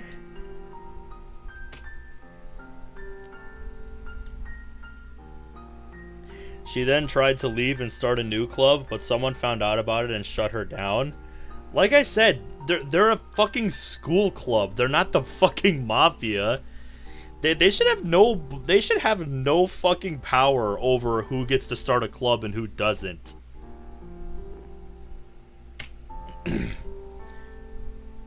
She never went back to the club since, and Kyle has resented her for it. I told you that was the only possible motivation that Kyle could have for going after Monica's fucking club, that just wants to exist and have fun. That was a year ago. Now this year, she started up the literature club, comma after year. Then Kyle decided to smear Monica and her club to bring her down. Guess he hated the idea that a class star not liking his club would damage his image. This guy has the biggest fucking ego. This guy is the biggest fucking ego and is so insecure if, he thinks, this dinky little ass club with 5 members and, no interest in trying to overtake him, poses any threat to, his club, his massive fucking club that's got like 200 members or some shit. Yeah, our first mistake was meeting someone named Kyle. Still, that's pretty damn low. I did right standing up to him. Yeah. It's not like that was hard to figure out. That, he's just an insecure, egotistical dipshit. I wonder how the others are gonna take this. Monica, why did you hide this from us? Because it wasn't worth talking about? We're your friends. We'd have tried to help. This isn't the kind of thing you can really help with, Sayori. I'm sorry. Yeah, it's not like we hate this club or anything. We like how this club runs.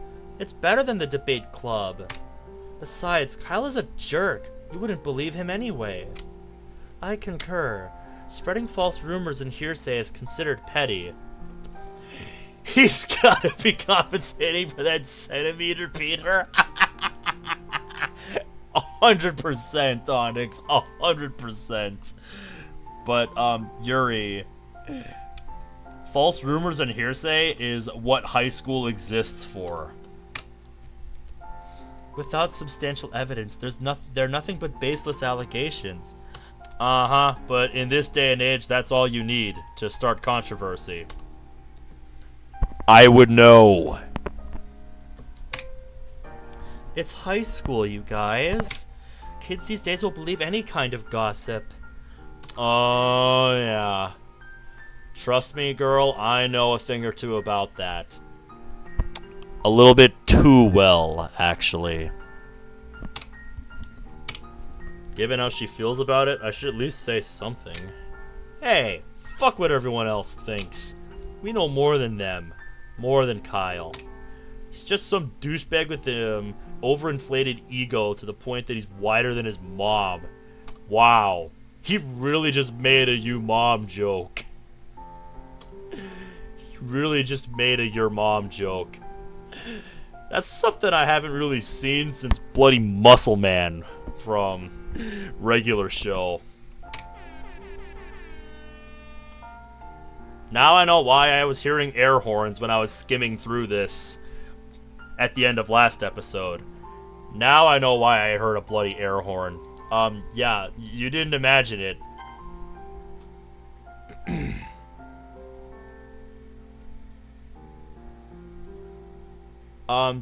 Yeah. Exactly, Imprudent. So I'm gonna turn this up real quick so that you can, hear it in all its glory. Sound volume all the way up.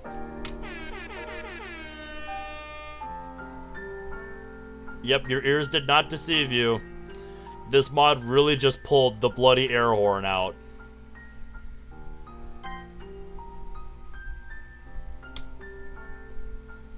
Everyone seems to take a moment to acknowledge how I just burned the kid. No. That was a bloody your mom joke. Besides, he totally had it coming. Was that really worthy of an air horn? The allegations happened because of a Switch notification on stream.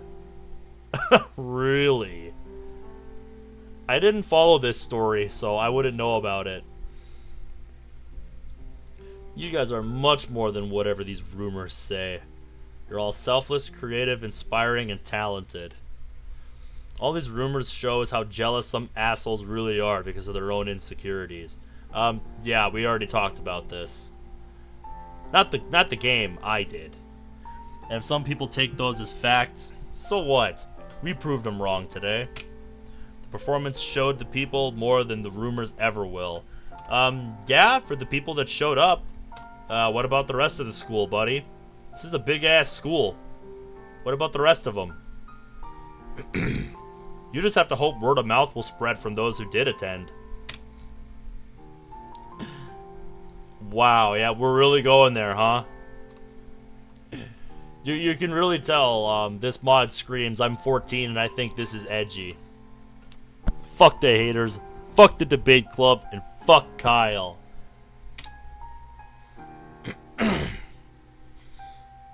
That's just crazy imprudent, how far people are willing to stretch their imaginations these days to make allegations like that. We are the literature club.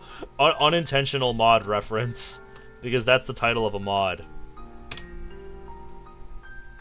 And we showed our purpose. Rumors be damned. It ended with her being terminated? That is crazy. Everyone is stunned silent. I think I convinced them. It's just as well. I meant what I said. Man. Yeah? Do you have to swear so much? Like I said, this mod screams I'm 14 and I'm edgy. Of course he does.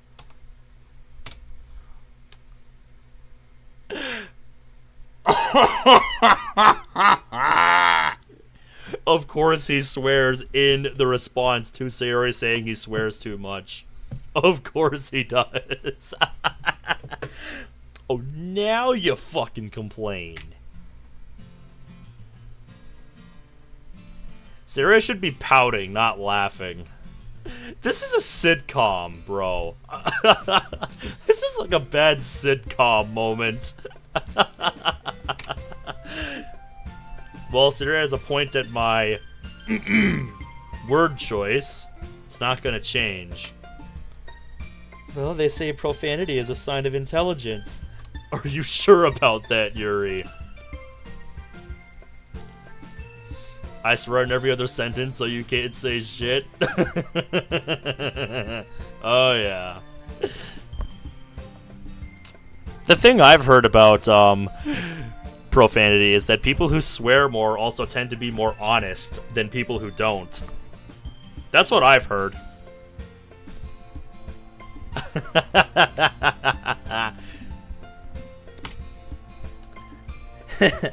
Does that mean you have Tourette's, Yuri? I don't know. Is your mouth washed out with soap, Natsuki? Excuse me? Just like the fucking kid in Christmas Story. Hey, let's chill out. we're like SpongeBob and Patrick in the fucking Sailor's Mouth or whatever it is episode. Don't want another Wednesday.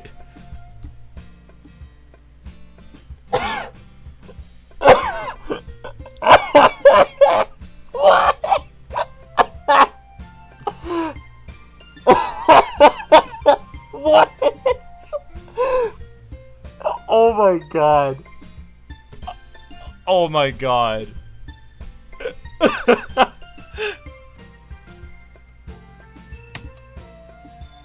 Dude. This is the most self-aware line in the whole mod so far. It knows it's being played on Wednesdays.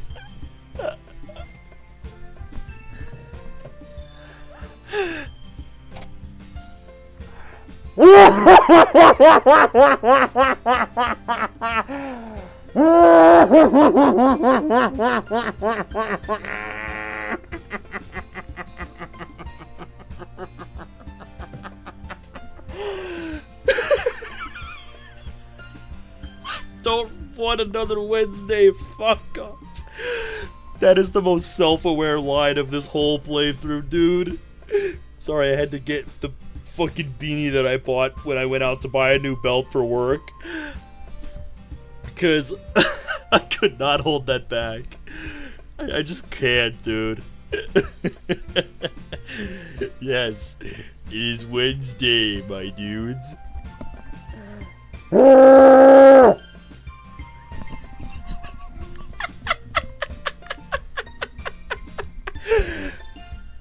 Mod knows it fucked up last week. So it's really trying to show its stuff. I respect the effort. God damn. Well, I suppose Ben is right. Of course I am. I'm the protagonist. We did prove the people who came to the performance wrong. We showed them what we were really about, and maybe even inspired them to write their own stuff. Bet. Your little speech there was well put, Ben. I think we could all learn something from you. Really? I think we need a spot on that bingo card for Gary Stu protagonist. Like, just saying.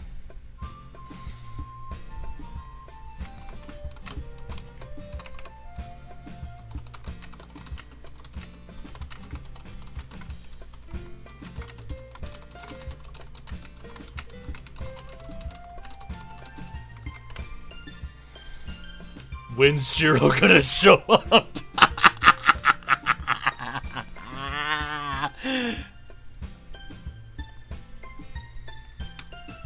Well, I learned something from me.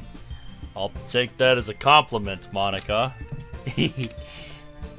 Yeah. Suri fiddles with her fingers. What is she stalling for? I know everyone's having fun and all, but Monica's been explaining things, and there's something I should explain too. Oh, here we go. Oh shit, she's gonna tell him this soon? We did actually hear about this in the Act 1 Syndrome segment of last episode. I wasn't expecting Suri to be this forward with her issues to her friends like this. Maybe my advice to her was better than I thought. Alright, Lurker, you have yourself a good night. Thanks for dropping by. It was nice to see you again.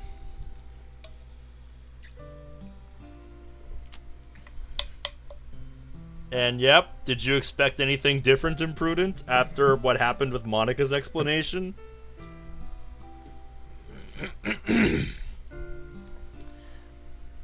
Yeah, it's crazy to think how long ago that was now. Like, I wasn't even streaming my playthroughs yet. I was still recording them offline. Wild how times change, huh?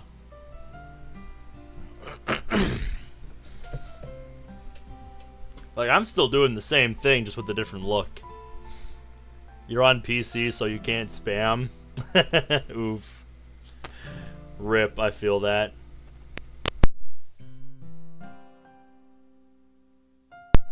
Yeah, some people told me that the format that I did for recording episodes would be good for streaming, so I decided to give it a go a few years ago, and I've just never looked back since. And I'm doing more variety now, so... You know, not just DDLC mods, although that is still a big part of it. You know, I'm doing a lot of other things now. Shit, dude. I mean, if you look at my playlist, there's quite a few other games I've played over the last year or so. Omori, Undertale, Celeste, to name a few. And that's just the ones I can think of immediately off the top of my head. Undertale, that's another one. Yeah, there's tons of good stuff out there. I just like to follow the ones that I think are the most interesting. And I like looking at, you know, new demos for stuff. I like to follow the newest stuff. So I can really give it a bit of spotlight, you know? That's what I've always liked to do with mods. I always like to try to find the stuff that's underrated.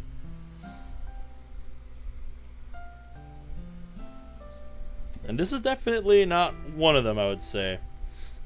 But yeah, I actually do a request series for mods every Wednesday. That's how this mod got voted in. That's what I meant when I say this mod got voted in earlier. But yeah, it's a lot of fun.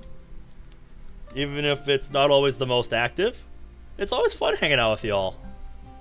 I really enjoy it. It's a nice way to unwind after work. But yeah, let's get back into it.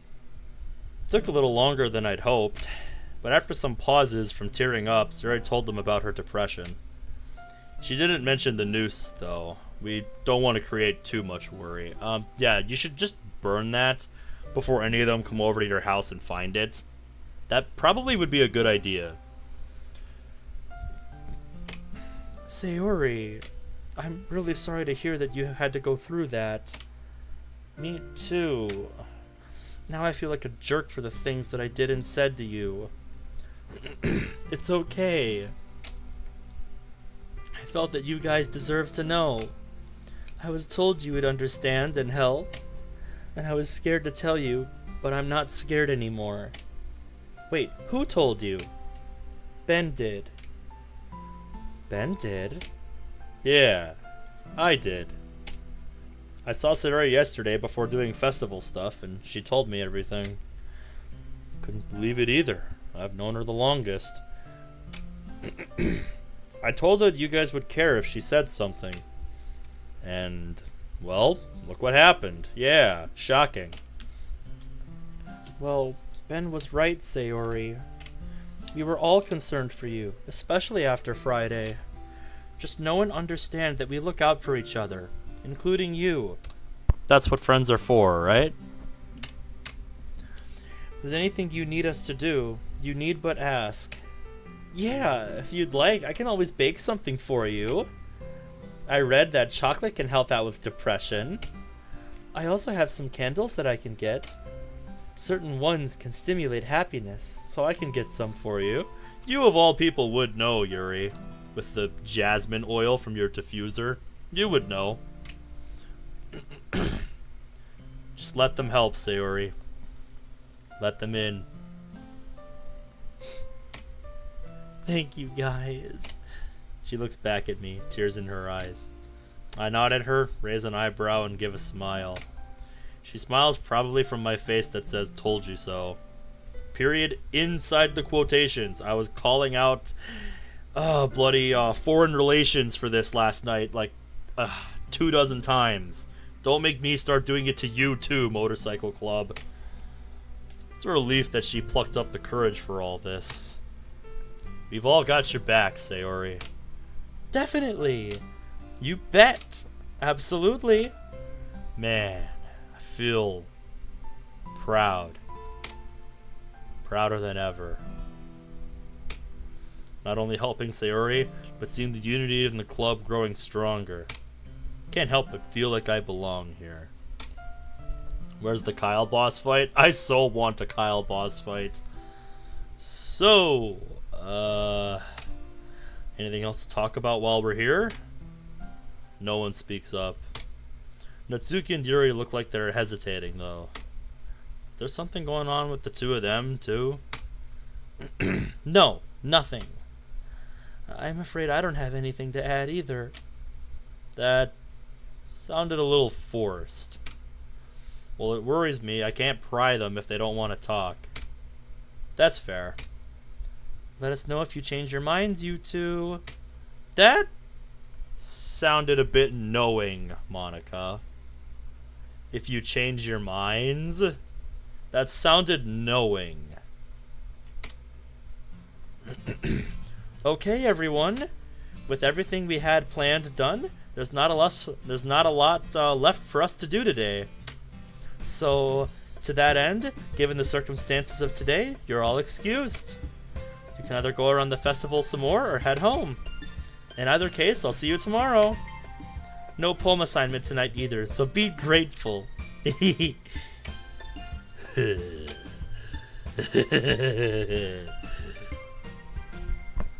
I can't help but feel the urge to do Okabe's mad scientist laugh every time I see this in a mod or a game now. I'm truly turning into him.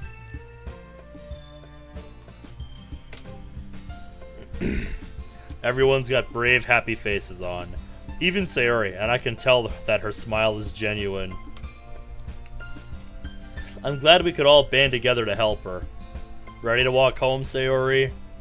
Always! Great, let's go. I give the other girls a confident nod of approval and we leave the club room. That looks like an autocorrect moment right there. That should just be A. No and necessary, just A. We're finally at the end of the festival day. Alright. So, yeah, this mod did some things. It, actually did pick itself up after the full dose of Act 1 syndrome we got last time.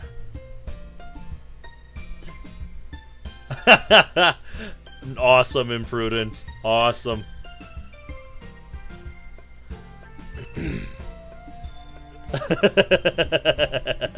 That's funny.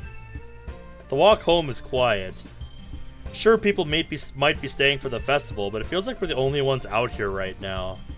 Then there's Sayori, humming happily to herself, skipping and spinning around as we walk.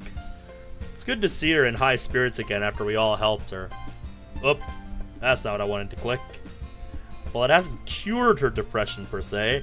She at least knows who to turn to. I'm so happy! Good. Glad to see you're feeling better. Yeah, felt good to get it all out. You were right to check up on me, Ben. Damn straight.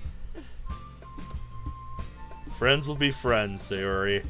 I like how that's his response. Remember that. I will.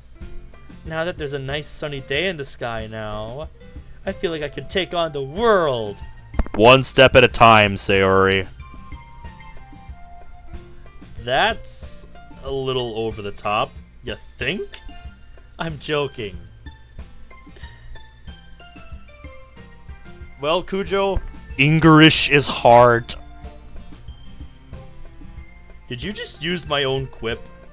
I guess I have that effect on people. Yeah. See you tomorrow, Ben. Yeah, see ya. I watched Jerry skip away to her house as I keep on walking to mine. As much as I don't like admitting it, it's adorable. It's fucking windy. As I get home, I dump my bag down and fist pump in celebration. I then run up to my room and grab my bass guitar. It was just established that he had one, literally in this line. This was never talked about before this moment. I turn on my amp and proceed to rock out for a while. I didn't know we were combining elements of Metal Club into this. Man, it feels good to be alive.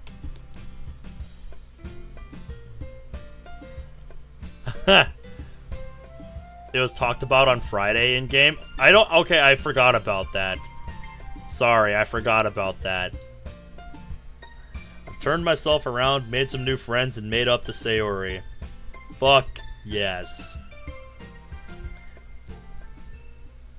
Yeah, this is right around the point where I stopped skipping through, the festival day when I was skimming through it. This is right around where I stopped. Well, it felt good to celebrate. Shit went back to normal the next day. The festival was a nice break from school, but it was very short-lived. The boring lessons came back and we had to return to the schedule. The only saving grace was the literature club. Despite the activities and poems being the same, I actually liked being there. Besides, I got to be with Natsuki more. I rarely saw them around school as to avoid any further shitstorms with Kyle and his goons. I told them this and they understood. They don't hold it against me.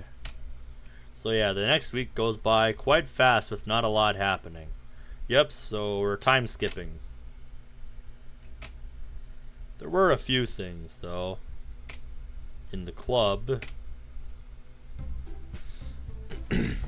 Alright, finally, we're up to unseen text. Technically. Because I wasn't really reading anything I was skimming through when I was just, hitting control to just skip. And to give you guys an idea, my computer can skip pretty damn fast. the computer I have nowadays. So like, it just zooms by while I'm, watching all it go down. Just looking through to see if there's actual content. As I arrived at the club yesterday, I noticed both Monika and Natsuki near the closet. Thought it was another friendly argument between the two, but... So about the whole manga situation. I know I kept moving it and you didn't appreciate me doing so. Yeah, what's your point? Yeah, even Natsuki's like, get to the point already. Well, I wanted to make it up to you.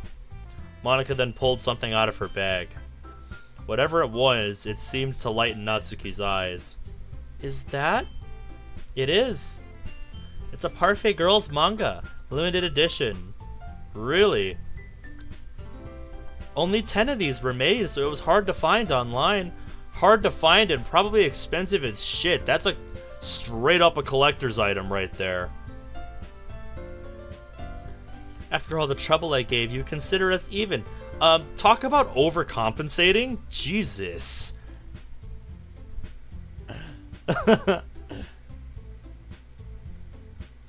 Monika is not amused, guys.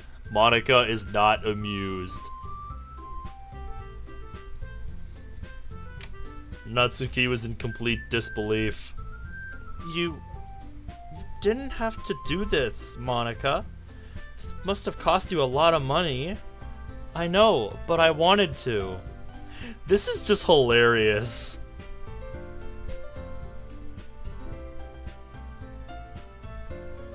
Zach sent a video earlier. I'll have to look at that.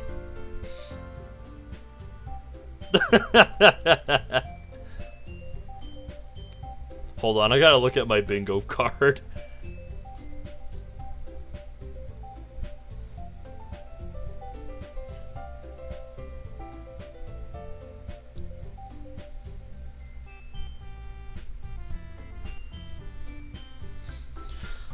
I think we can also definitely check off, in addition to Broke Boy MC on my bingo card, we can check off main character moment on our bingo card. The bloody things with Kyle. I think that counts as main character moment. Hold up, I gotta open this in bloody paint.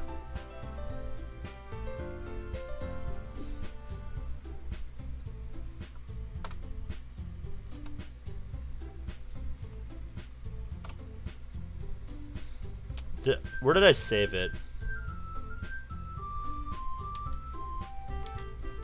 Dude, where did I bloody save it? I gotta update my bingo card, damn it.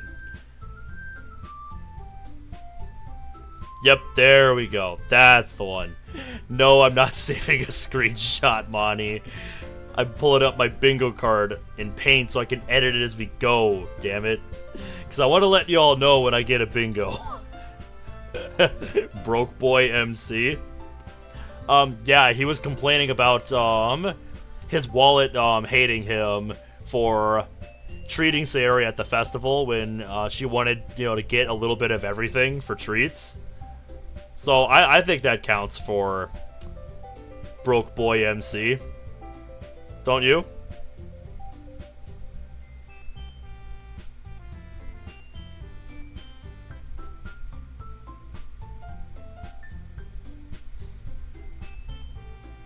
Don't you think so? I think it counts.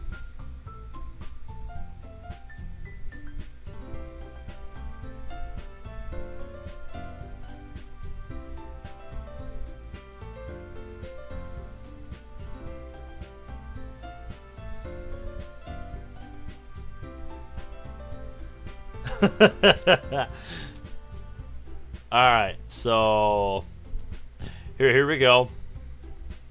We go to the game window. Is it gonna let me pull up Paint? Yep, here we go. It's kind of stretched as hell, so let me fix that. So, yeah, here's my bingo card so far. We got the free space. I think you could maybe argue poor characterization. But, yeah. I don't know about drawn out monologue, but yeah, here's what we got so far. For our bingo card. We're close to a bingo on quite a few lines. I think just 2, but yeah, we've got a lot of spots marked so far. That's the bingo card I got going right now. Alright, so let's see if we can get a bingo tonight. And I don't mean this as a way to insult the mod, I'm just having fun. And I mean, hey, the Act 1 syndrome from last episode was what brought this on, so the mod brought it on itself. We're friends, and you can't put a price on that. Hearing this seemed to make Natsuki overjoyed. So much so that she jumped at Monika to hug her. Even I'm surprised. This is so unlike her in the club. It's a natural reaction, though. Thank you, Monika. Thank you. I'm never gonna forget this. You're welcome. I'm glad you'll enjoy it. You mean I'm sure you'll enjoy it. The club went on as normal after that. It was a nice interaction between the two of them. Then a similar thing happened again today. I was busy trying to read some of the book that Yuri gave me last week. No particular reason, I just trying to keep myself occupied. Yeah, I'm just trying. Nice game.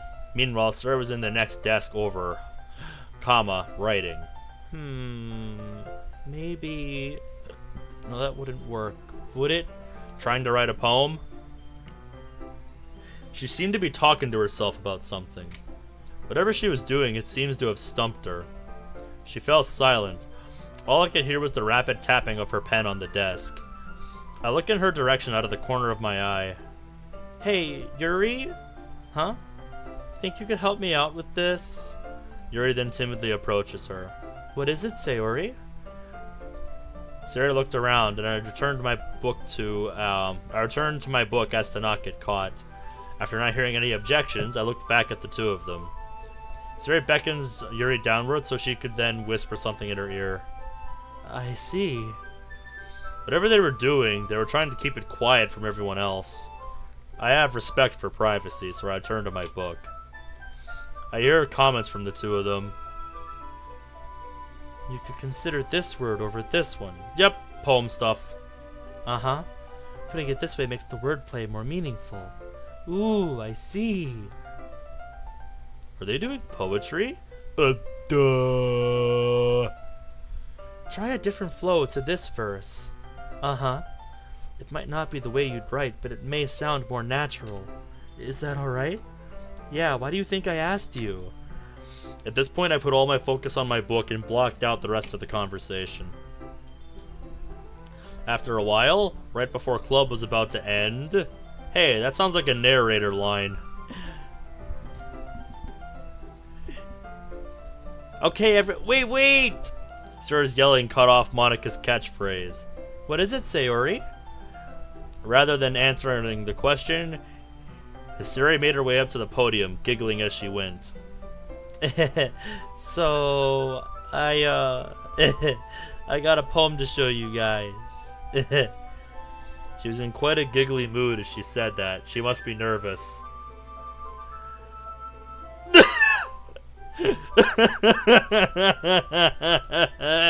I love that look on Monika's face. She's just like, is this bitch really gonna waste my time right at the end of club? That face is incredible. Like, bruh.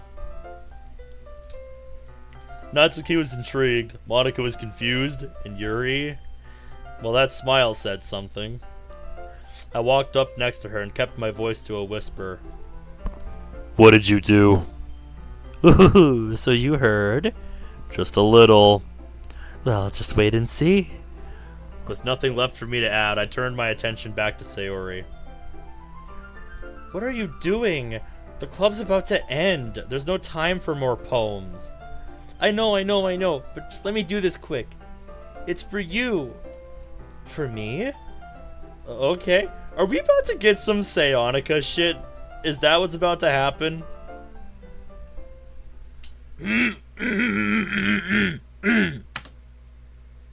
Monica, this piece is dedicated to you, because each and every one of us would like to thank you.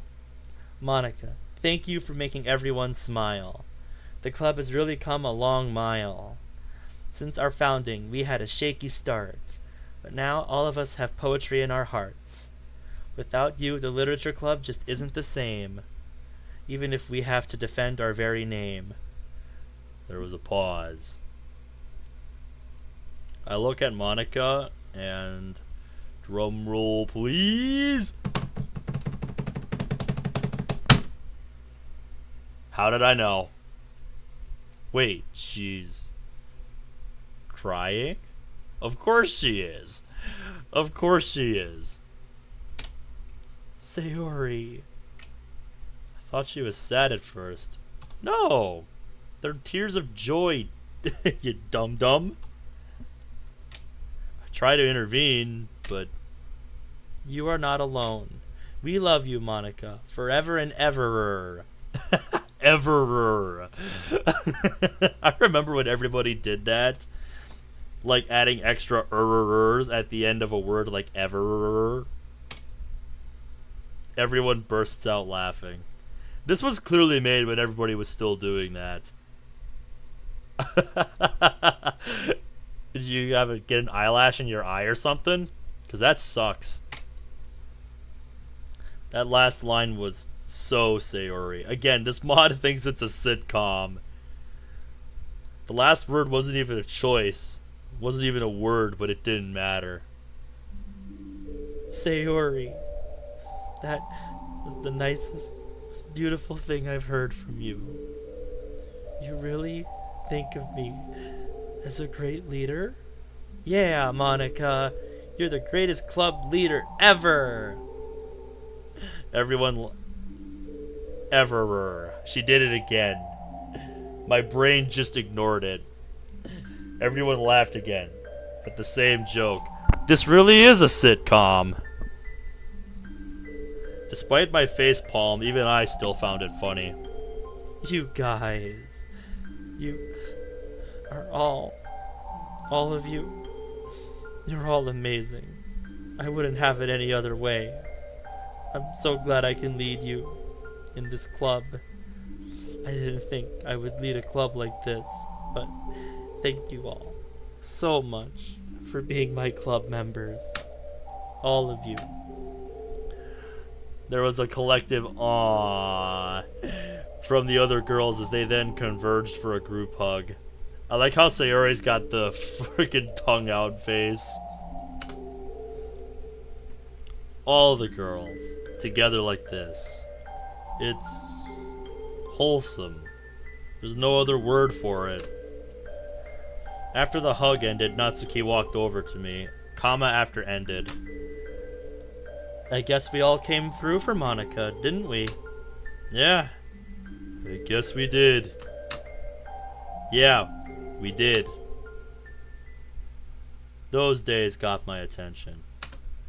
The way we showed appreciation for one another. The unity they had in one body. The sisterhood among them. It really does remind me of the old gang. Maybe I'm gonna have to tell them. My old life, being in the gang, why I left, everything.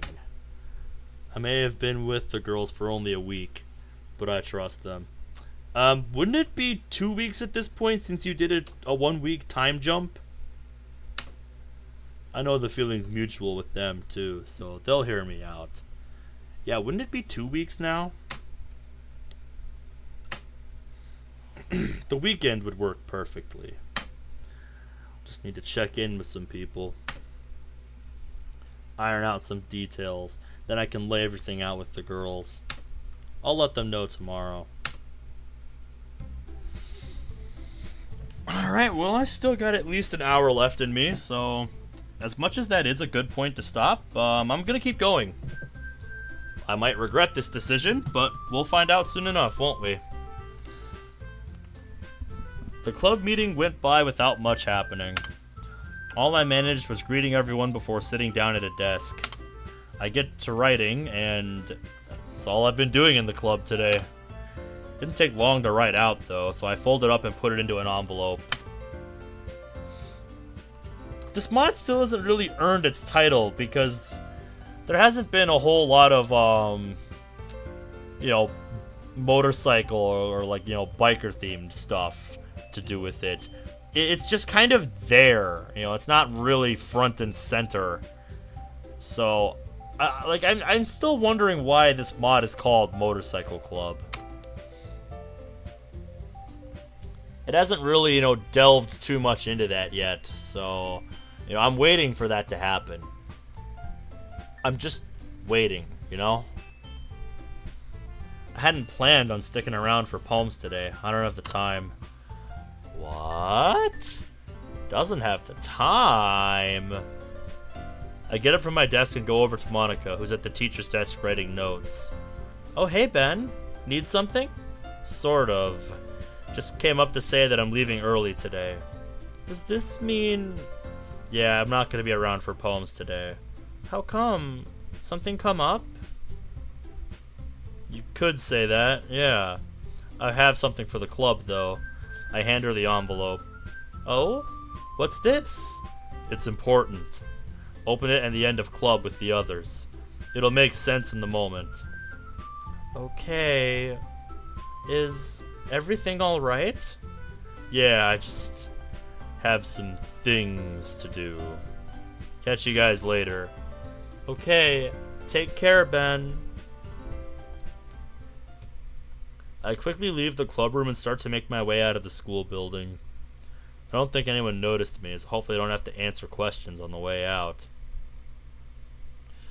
I still need some information from people before talking to the club. Yeah, you mentioned something about that, but it was very vague. The more I know, the easier this will be to break to them. I don't even know what you mean by that. We don't have any context as to what it is you want to say to the club. Just saying, boy. Just saying.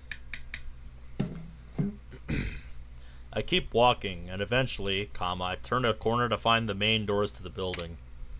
Standing in the doorway is, surprise, surprise, a familiar face. Oh, God. Not this guy again. What are you even doing here? Shouldn't you be with your own club, you dumbass? I swear, this guy only exists to be a little shit.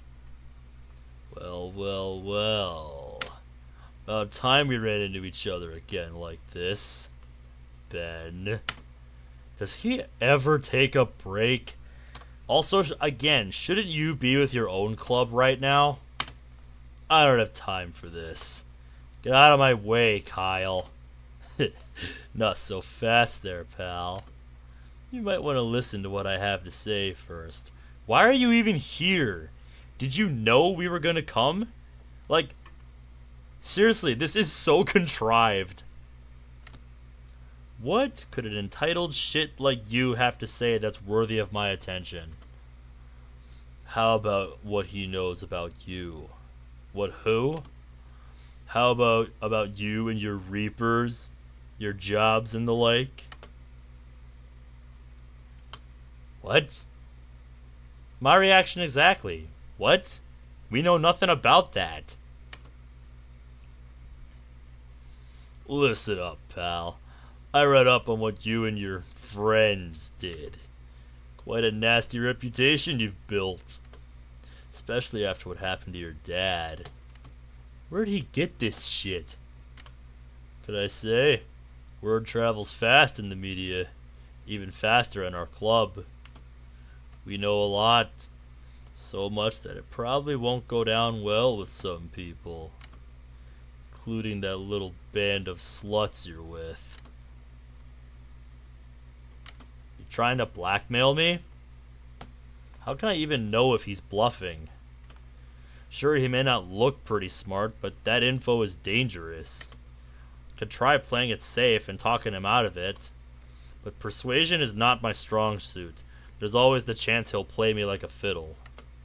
That said, I could try to beat him senseless to scare him out of it. It'll send a stronger message. He really is, yeah. Because he's got no business being here. And, we have no context to what, information he found. And, where he got it from. All we know is exactly what he says it is. His, gang, the Reapers, and what, they did. But we don't know anything about what that is. We can make, assumptions, but that's all we can do.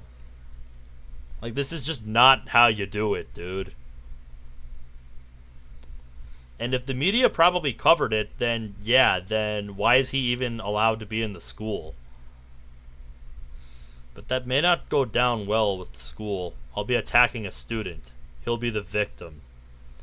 I have to think about this carefully. Alright. How should I deal with this? Oh, this'll be fun. This'll be fun. I'm picking the obviously bad option right now because I want to see what happens. I can't resist.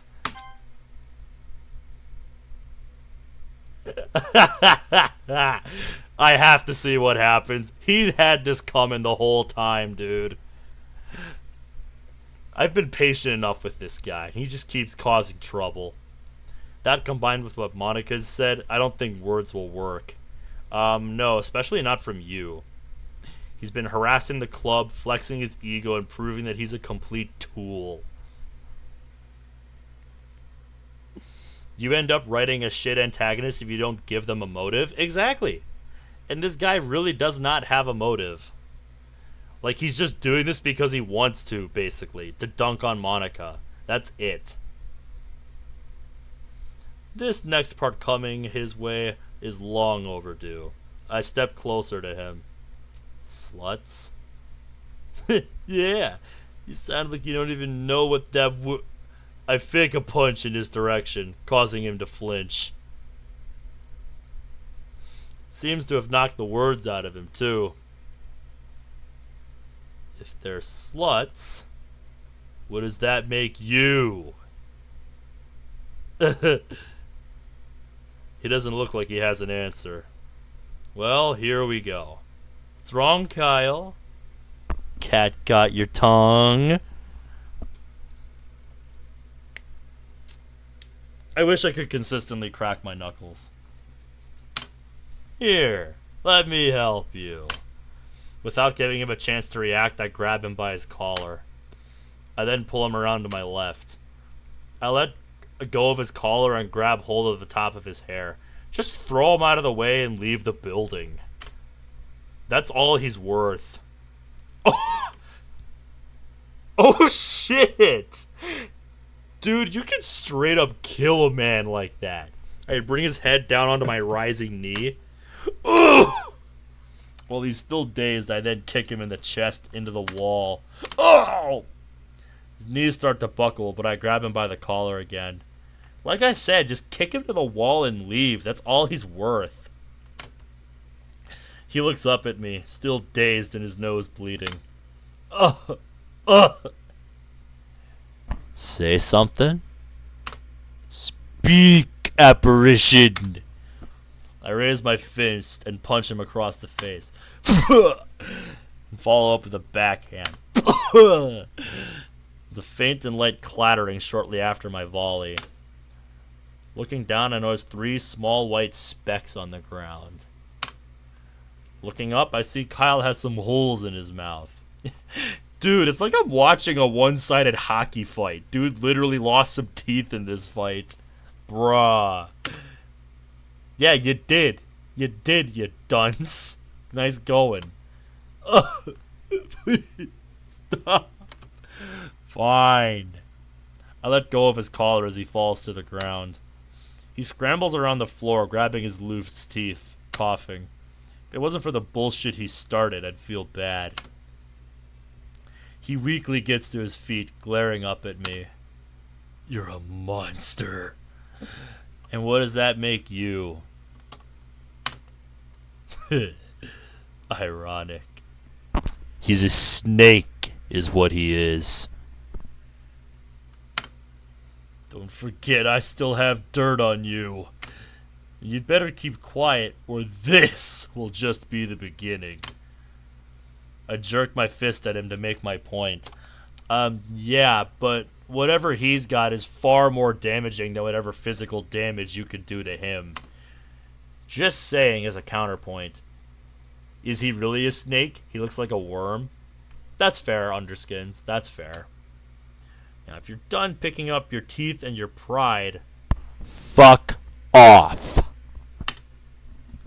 Kyle then runs off into the building, stumbling and coughing as he goes. I think he got the message. With that obstacle out of the way, I make my way out. As I make my way out of the school and down the street, I think about what just happened. My hands still ache from when I laid out that beating. Sure, I could get in trouble for this. It's not an if situation. It's a you will situation. Schools have got cameras all over the fucking place. No doubt they saw that. Felt a rush during that. And man, it feels good. Yeah, it's one of those things where it feels good in the short term, but it's gonna come back to fucking haunt you in the long term. If anything, Kyle will get the hint and finally back off and leave us alone. No, it's gonna have the exact opposite effect. That's only gonna fuel his motivation further to get whatever dirt he's got out on you out into, the rest of the school and the public at large. That's what it's gonna do. That is, if he wasn't bluffing. That's the key thing. If that wasn't a bluff, then yeah.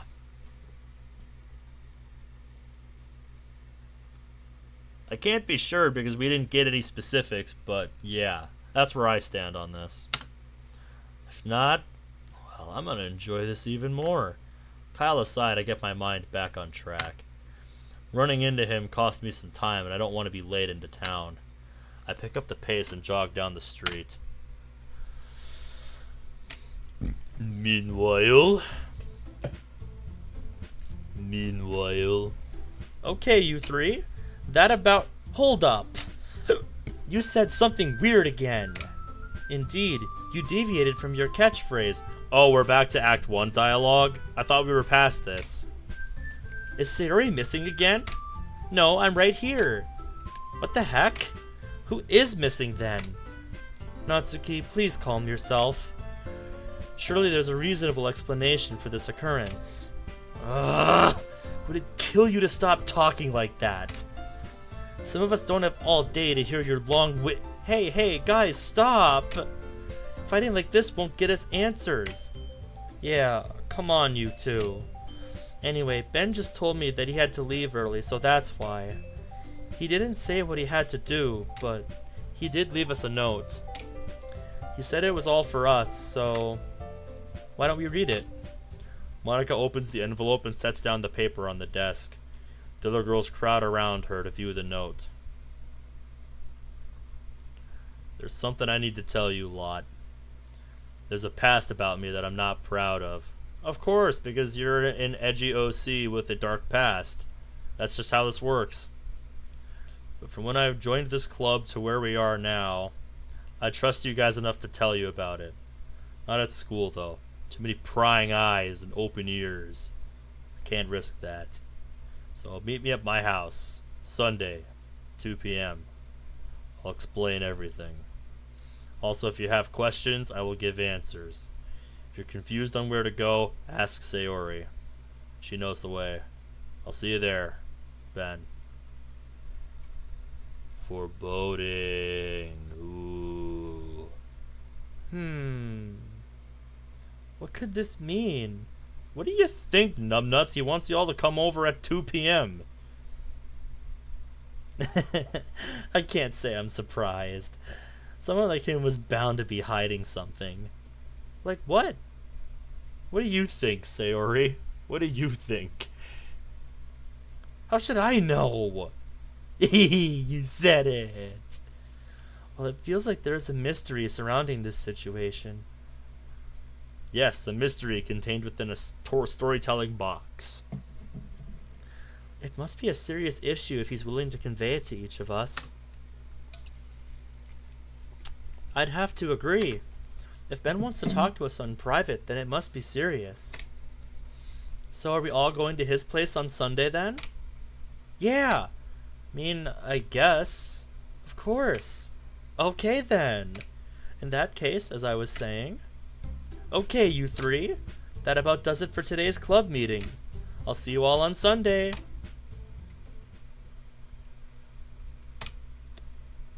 Okay. I guess we'll keep going then. Finally get the backstory and everything. This is what the explanation I've been waiting for the whole damn game. It's Sunday. Hopefully nothing goes wrong. We can only hope. With the last of my business done, I make my way home. Yep, everything important happens off screen. Everything important that I'd love to see happens off screen. I met up with a friend that runs the auto shop in town. He was the mechanic the gang turned to for maintaining their rides. It also served as a chop shop in case someone needed some parts. The gang considered him the best mechanic in town due to his discounts, and in turn he saw us as his best customers. I talked to him about what happened 3 weeks ago. We don't know what happened 3 weeks ago. He understood. Yeah, but we don't. Rook always saw me as a good kid, as typical as that comment is. The mod dev couldn't find an auto shop background? Apparently not, Imprudent. Apparently not. There's a lot this mod tells rather than shows. He said he'd still offer me discounts on any maintenance on my ride, and I told him that I appreciate it. We have no idea what your ride looks like. He even asked if there was anything he could do to help. I said there may be something, but I'd have to think about it. He also said he'd call me later, so I'm keeping an ear out for my phone. After a while of walking, I finally arrive at my house. Hey, I haven't seen this background since, I think, Secret Pain. I decided to sit down on the couch for what little time I have left before the meeting. I got a text from Natsuki saying that they were coming. I checked the time. 1:56 p.m. Whew, I ain't gonna be late at least. Just gotta wait for the girls now. I lean back in the couch and stretch my legs. Forgot how comfy the couch is.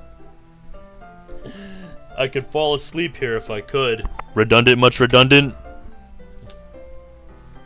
I guess can get away with it for 4 minutes. Whoop, never mind. That's them. I get up and go over to the front door.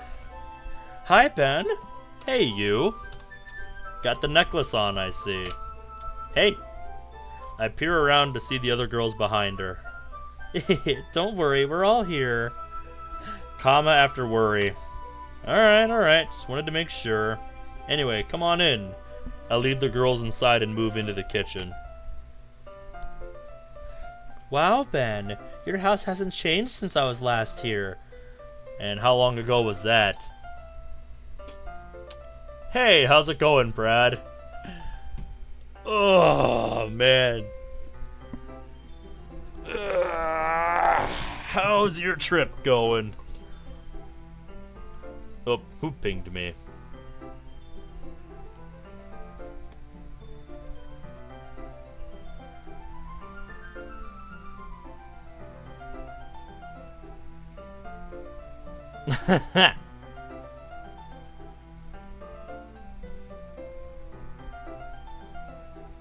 Oh, you got a new phone plan?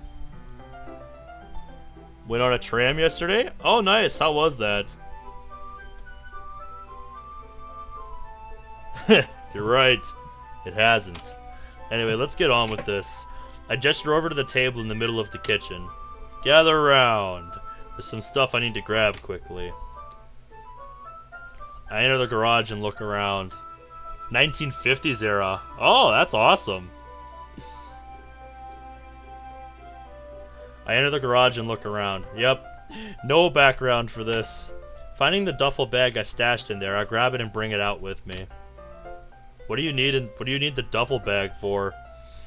I return the kitchen. Oh yeah, let me just go drive up to Walmart to return this kitchen, guys. That's totally how it works. You missed a word. Nice. I've said it for a while, but I've been thinking about getting something new.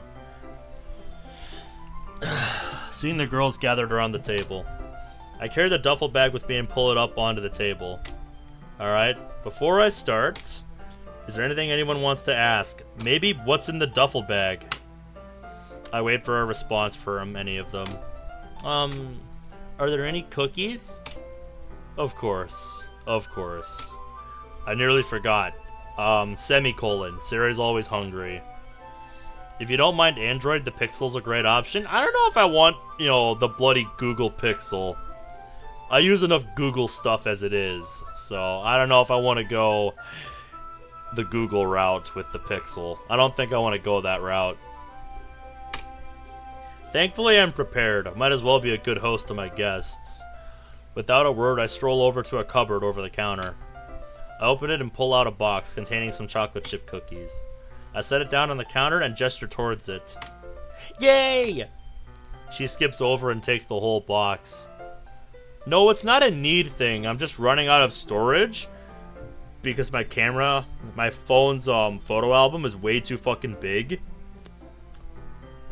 And I just haven't deleted anything. I went through and started getting rid of some old shit.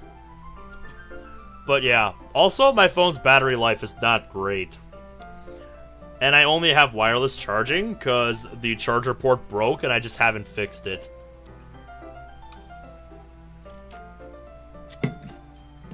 Then pay $10 for an SD card. Yeah, like I said, the charger port's broken, and I did see some stuff at Target that I could plug into the charger port to offload stuff onto. But like I said, my charger port's broken, so that doesn't really work.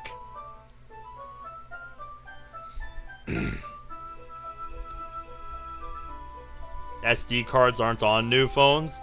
Yeah, that's the problem.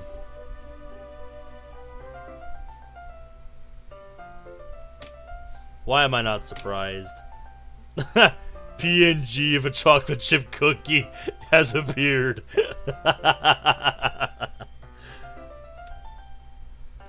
Brad, I think you've missed some highlights tonight.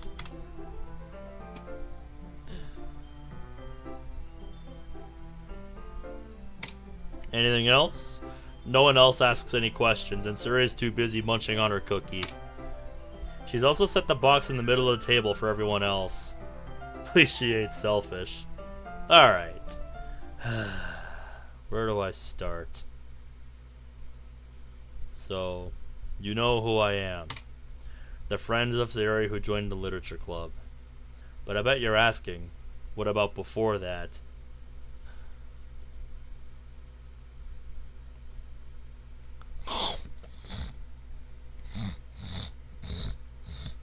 Yeah, well, here's the thing. Open up the duffel bag and bring out a few items from it. Yours is new and it has a micro SD slot. Yep, mine's got a slot for a SIM card. And like I said, I've got the charger port.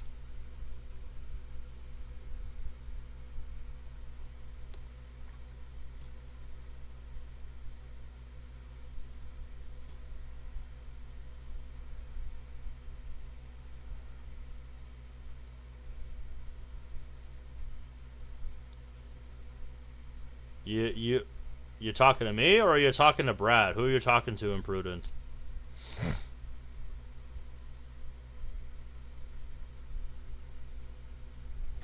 I set each of them down on the table.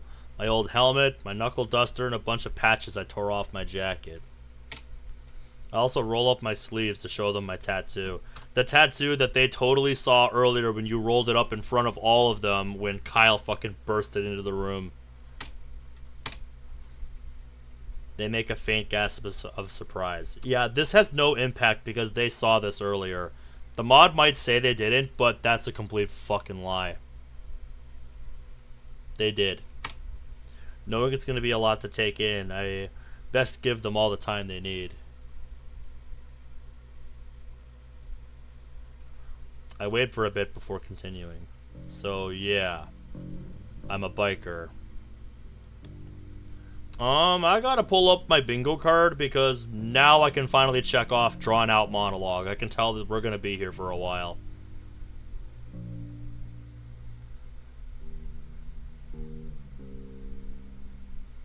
Oh, by the way, Brad, you want to see what my bingo card looks like? Literally after the stream last week, I found a bingo card on Reddit, and it is fucking amazing. Also, fitting, we have bass music when we found out he plays bass earlier. Yeah, here's what my bingo card looks like. Found this on Reddit. Literally just decided to check the Reddit after stream, and this is what I found. Yeah, that doesn't really make sense to me, Brad. You'd think the high-end ones would. Now we just need this, this, or this, and we have a bingo. And let me know, based on last week, if you think I missed anything. Why are you suddenly complaining now about being on the stream? Because you just sent me a notification saying, you know what I said about recording you. Why are you only bringing this up now? We've been live for almost 3 hours. It's been 2 hours and 45 minutes, roughly. You just love to mess with me, don't you? Because people only have high-end for prestige. I know, that's why I never go with high-end shit for phones. Because it's just a waste of money. Like, really, I feel bad for the people with bloody titanium iPhone 15s right now. Because, like, if you haven't seen, like, the durability test for the iPhone 15 titanium, like, oh my god, it was embarrassing. Well, ex-biker now. I was kind of born into it, actually. Really? The Gasolina Reapers Motorcycle Club. Has a ring to it, doesn't it? We got a title drop, ladies and gentlemen. We got a title drop. That should be another thing I put on the bingo card when I start making my own. Like, guys, we gotta make a big list of tropes and stuff for, like, DDLC, for, like, mods and, you know, funny things, you know, to put on a bingo card for DDLC mods. Then we, like, gotta mix a whole bunch of them together, and then, you know, give them out at the start of stream. That's what I want to do with the bingo card idea.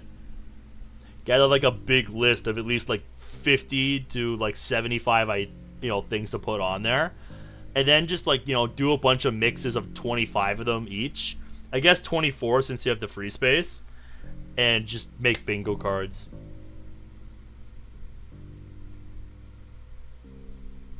Yeah, dude, I saw that on, I think, Jury Rig Everything's channel.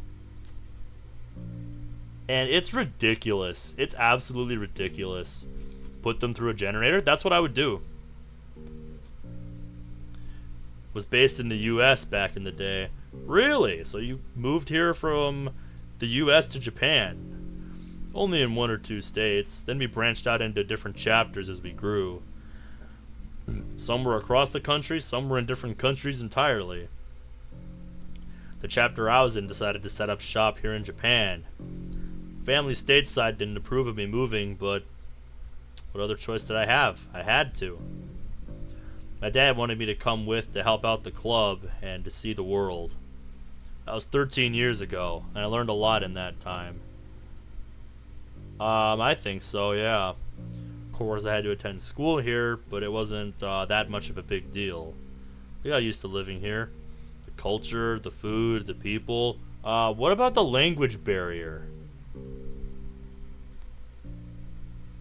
Why are we saying all this? Because we used to be in the gang.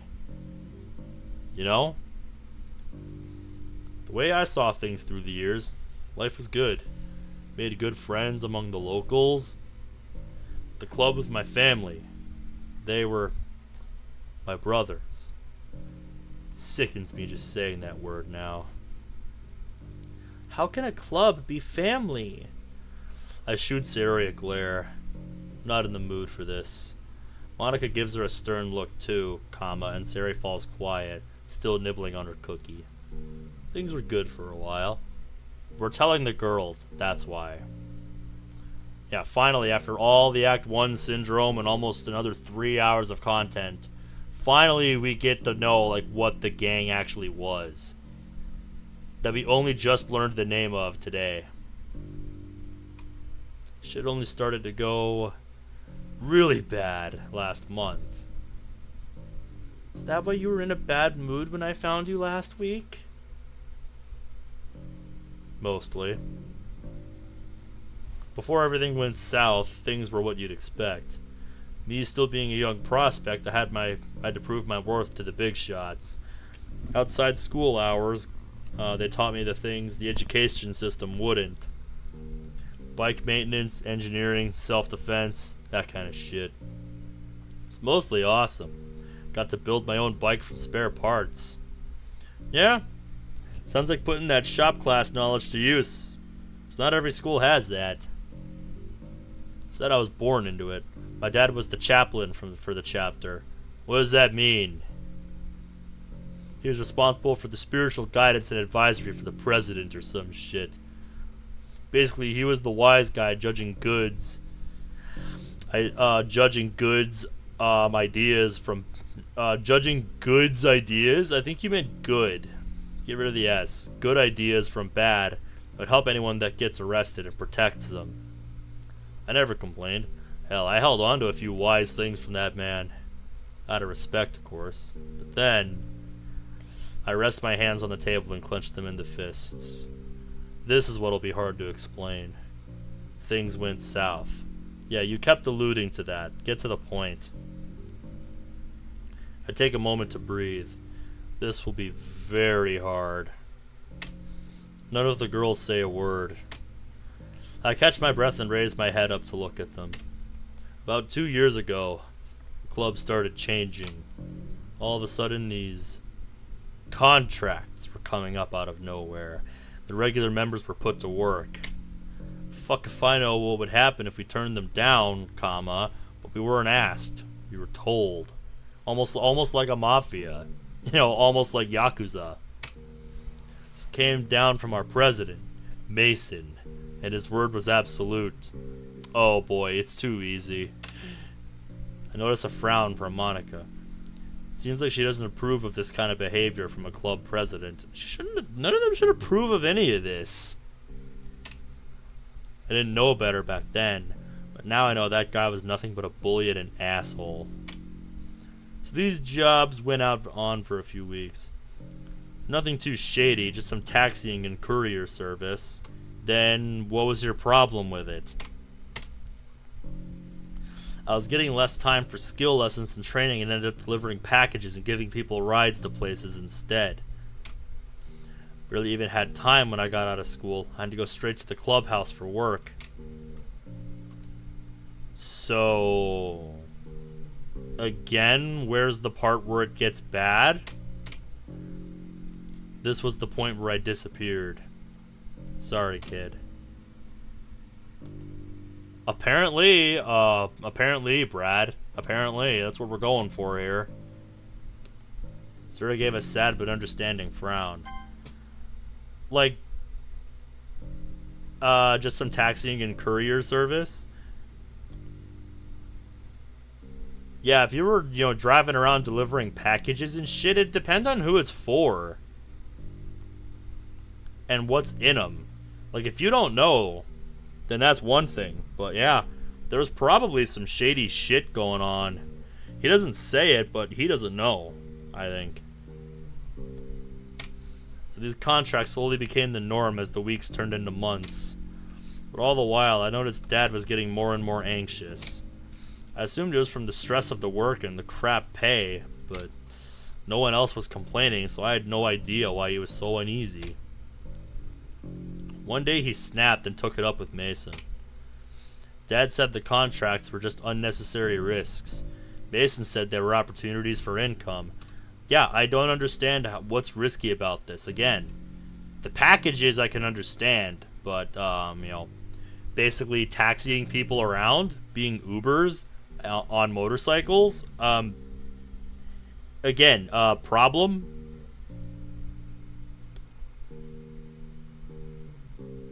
It depends on who you're transporting. I didn't understand that part, but I didn't appreciate being kept in the dark. Eventually I got so curious I did some snooping around to find out anything I didn't know about. I dug around in my dad's files, and what I found shook me. I mean, delivering a package here, taxiing a client there, fair enough. Yeah, that's not the point where it gets bad. You gotta have something more than that. Running drugs and guns? Kinda shady. We can remove kinda from that. That is shady. That is the kind of thing I'd expect a biker gang to do. That's not kinda, it actually is. Contract killings? I was aware of the work we were getting, but I'd only just heard of the last 3. Something wasn't right. From that point, I started getting anxious too. Yeah, so it sounds like it turned from a biker gang, into a mafia. Am I right? I decided to keep quiet after that, following the package and taxi jobs like nothing happened. I couldn't risk talking to the other prospects and members, let alone the committee. Some saw it as good pay, others enjoyed the work, and, well, there were the orders are orders type of guys as well. Only I knew what was going on, and it scared me. This kept going on for months, and I felt like shit being unable to do anything. Then, about 2 years after these contracts started, my father was called into a meeting with the Prez. I never heard what it was about as I was busy on a taxi job. When I got back, I tried asking about it, but he just brushed it off, told me to focus on my jobs and my skills. Uber drugs. Then, about a week later, he and a few enforcers went out for a deal. I knew something felt off, judging from the way he was acting, so I snooped around again.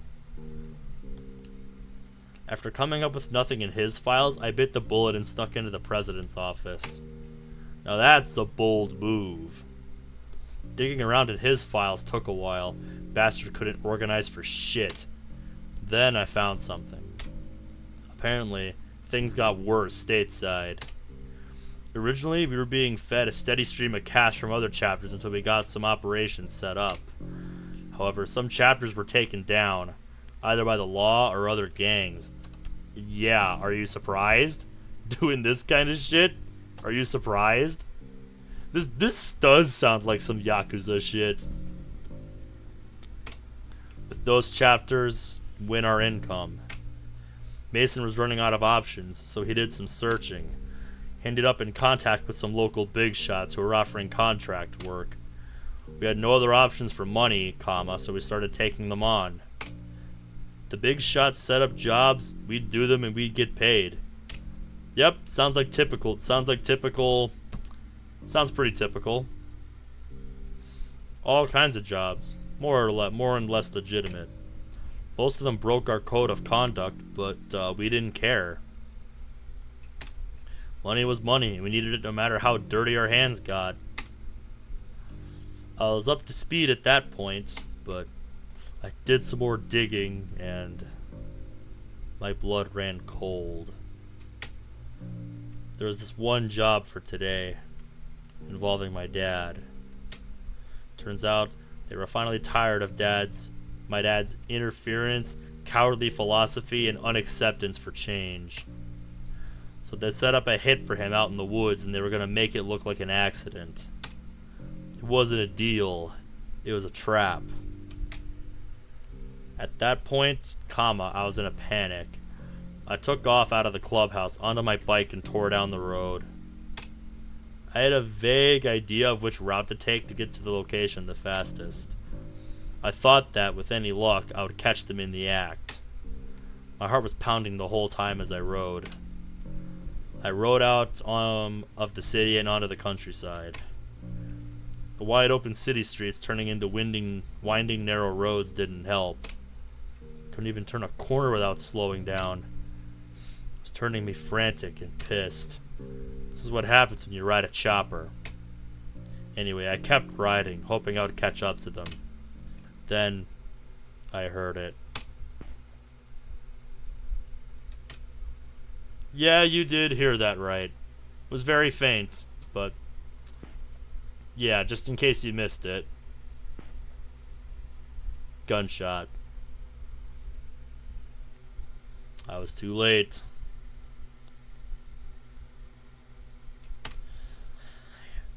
Just slowed down, knowing what that shot meant. Yeah, that's what he should have done. Knowing they'd find me easily out on the road, I rode into the woods to hide until I was sure they were gone. Eventually I heard some other bikes and a van go by.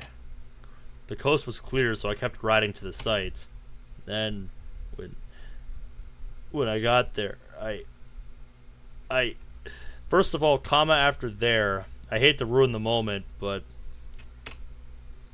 crushed my eyes shut, vainly trying to stop the tears welling in my eyes. I choke up on any of the words I'm trying and failing to say.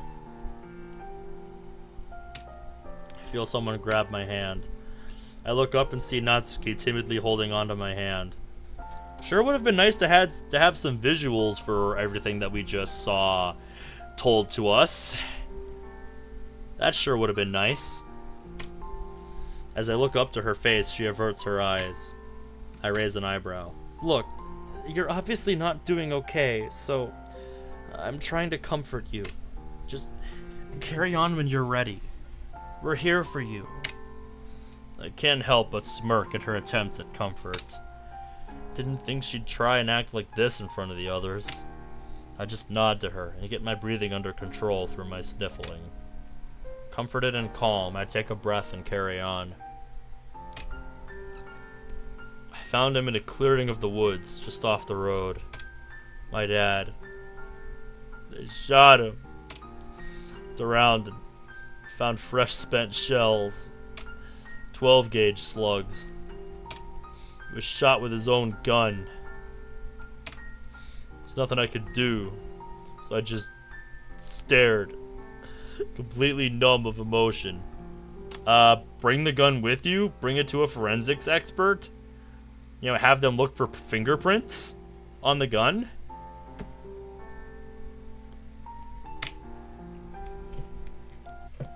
Because if you don't have the documents with you that's, you know, detailing all of this, then that's your best shot.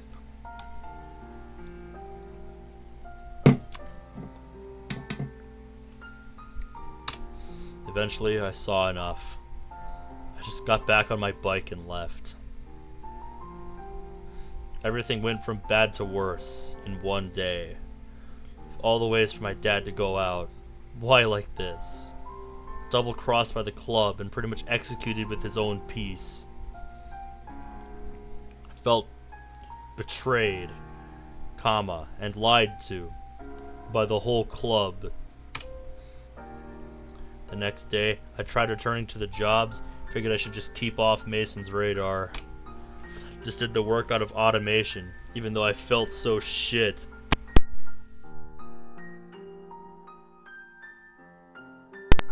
Bruh, this guy's got no initiative. If he just went right back to work the next day, after that shit, you didn't do anything about, you know, the death of his dad. Like, dude, if that doesn't get you motivated, nothing fucking will. Like, I'm sorry, but you've got to be kidding me.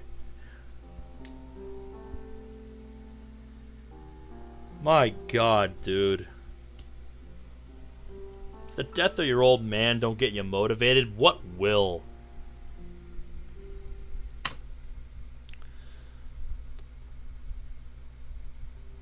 I then found out that the bastards didn't try cleaning up my dad's files right away. No idea why, but one day Mason was out of town on business. I took this opportunity to do some final snooping. I dug through the files again, both Mason's and Dad's, trying to find anything that would expose what happened. Until I found an envelope addressed to me from Dad. Opening it, I find a key and an address inside. The address didn't seem familiar at first, but I decided to follow it the next day.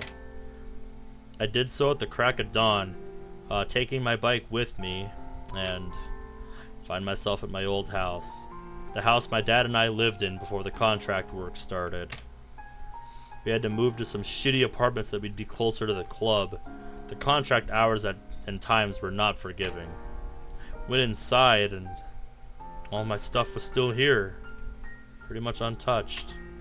So I figured that I wouldn't go back, try to live a normal life. That was 3 weeks ago. Spent the first week isolated while I kept going to school. Then in the second week, Sayori caught up to me. And well, you know the rest. So, yeah. That's the whole story of the guy you know as Ben.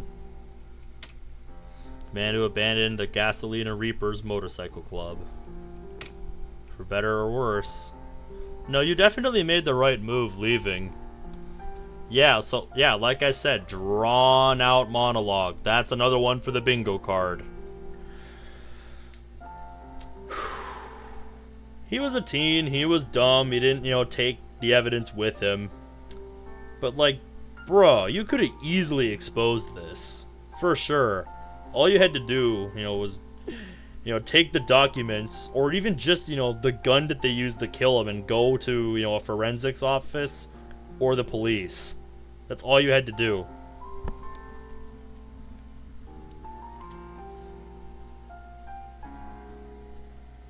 But yeah, at least we know some history now.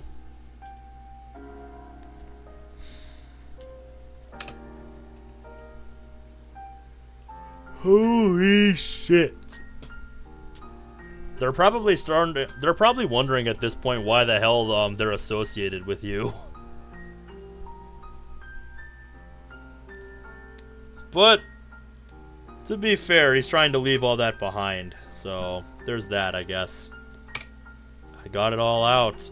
Yeah, it took you enough time. Now the real question. How will the girls take it? The concern on each of their faces could mean anything. Oh my god. Well, I'll say you did the right thing. The way I see it, a bunch of jerks doesn't seem to cover it. No, this is like actual serious stuff. It certainly ain't wrong. We were a club back when it was fun. Skills, the bikes, the people. Then it turned into mercenary work. We became a bunch of thugs. A dirty gang. They traded style and talent for money. I must confess, that is quite a disgrace. To not only tarnish the image of a club, but to resort to such acts in the name of money. Money will make people do a lot of things they didn't think they were capable of. It's outrageous. Disgusting, even. But, Ben, they were your family. They were, Sayori. Key word. Not anymore. It's just as well. Out of the week and I'd probably be a husk right now. Well, it's a relief that you left when you did. You've certainly turned your life around. Yeah? And did precisely nothing about the fact that they murdered his dad in cold blood. Know that we're here for you all as well, Ben. We're here for each other. Yeah. I was right to get back in touch with Sayori again. I was right to take up her offer on joining your club. I was right to get to know all of you. I was right to leave them behind. Guess I could address this next part. There's something else I want to discuss. Oh? What is it? I said that the times before the changes were fun. Alright, sounds good, Brad. Outside of the skill stuff I was being taught, there were values I held on to. There was the formations we took when going out for a run. Unity that showed the strength and resolve against the odds. The acceptance and respect for the rides, not just your own. The comradeship and duty carried out by each other. You mean camaraderie? Then, of course, there were the times when we just had fun. Now hear me out. I may have left my old club behind, but who says I can't start a new one? Really?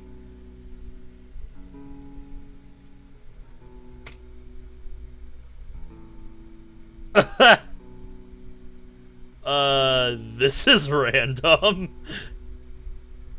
You know, I was wondering what was going on with that sprite when I saw this in the mod assets.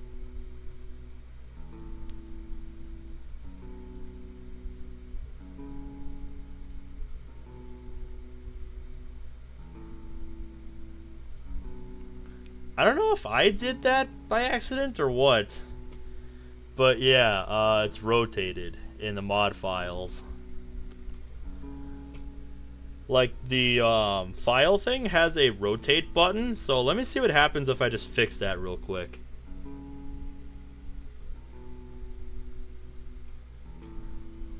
Alright, now let me... Nope, I gotta relaunch here. So let me make another quick save here.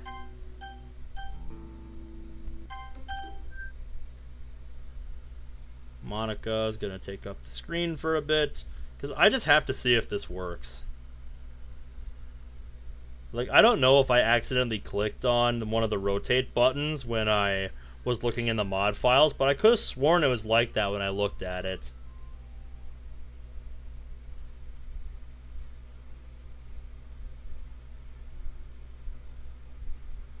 There's the bingo card.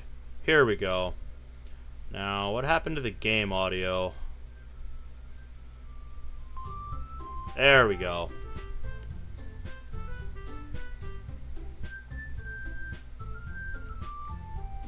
Oh, no, don't close that. Leave that as is. Now load this back up. But who says I can't start a new one? What are you saying? Yeah, there we go. That fixed it. Okay. I gotta check something.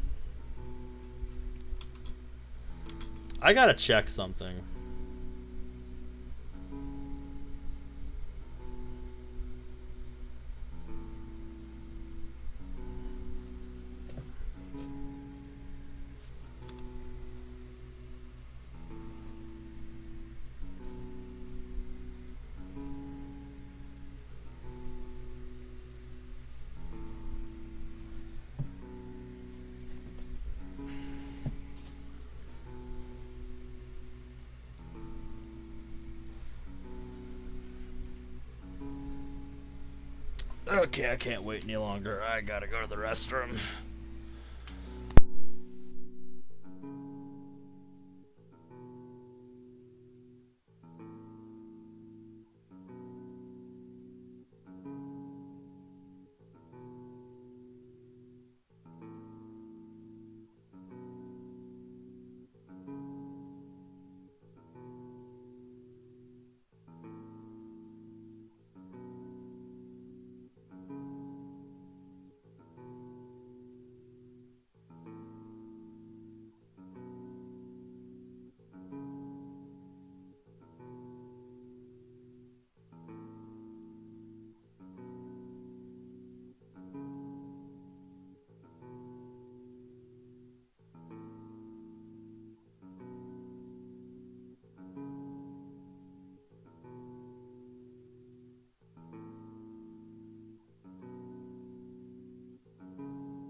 I'm back.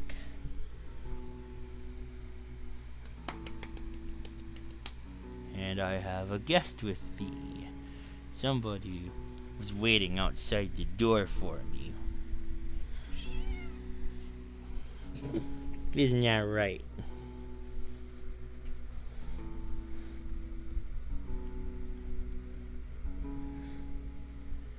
It's my kitty.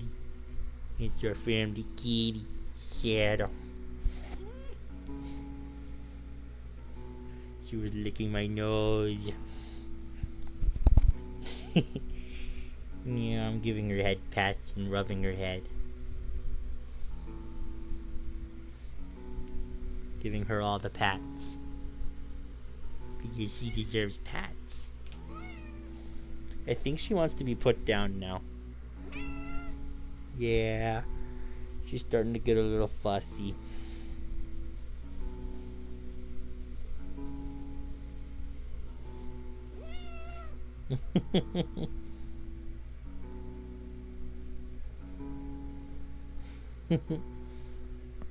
I'm nudging her nose with my own.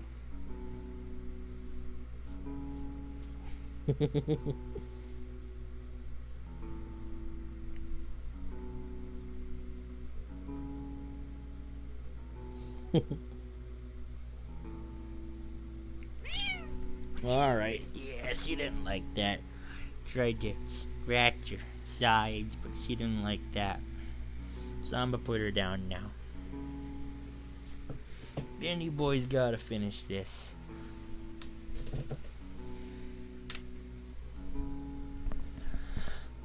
Okay, so let me compare this to the sprites for Motorcycle Club here. Let's see. Yep, mods, Motorcycle Club, images, Monica.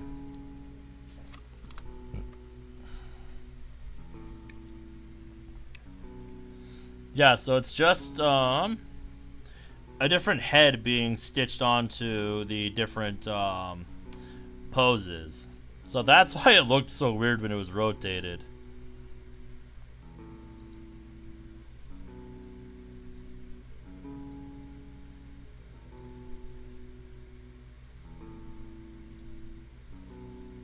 Alright, no, none of them are sideways in the mod files, so I think I did that to myself. So, that was self-inflicted. The mod doesn't come like that. Yeah, Shadow's getting fussy. She's trying to get my attention by nibbling at my legs. What is it? You want me to go with you?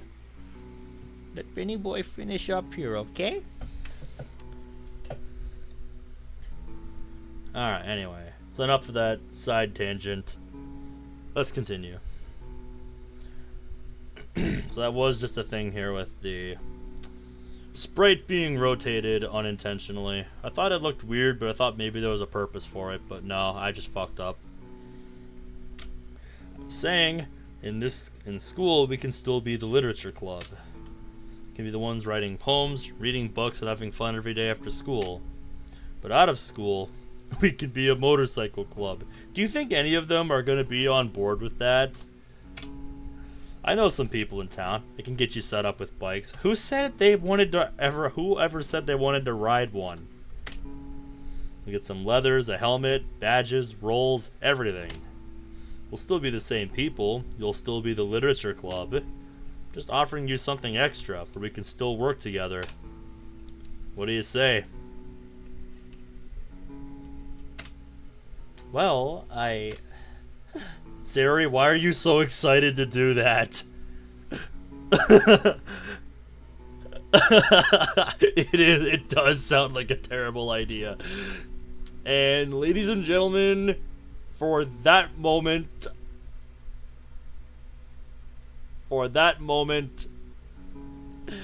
I am officially claiming a bingo because I am checking off poor characterization at last. For that mod gets it. For that moment right there, this mod gets it. We have a bingo at last, ladies and gentlemen. Look how much of the card we had to check off. Also, I think we can check off parental issues, too. They weren't the same type of parental issues as, like, Natsuki, but we definitely did have some. That is for sure. Because, like, Dad's not with us anymore. I think that counts as an issue, right? Right?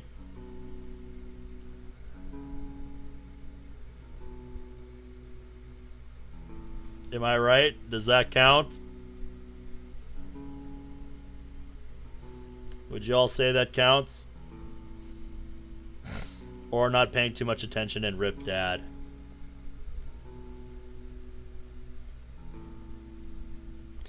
I'm gonna say it counts.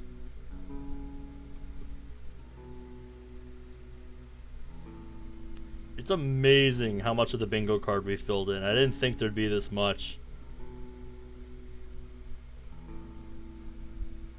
Count me in?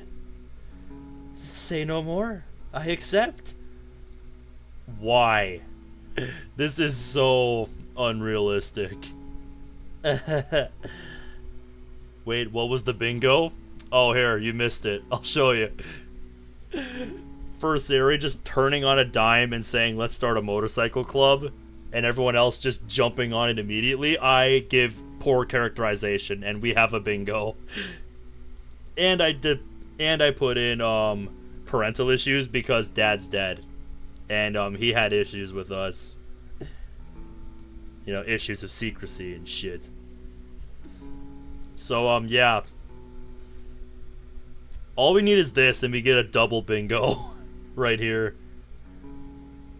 And this mod came out before EMR phones, so we're never gonna get a blackout.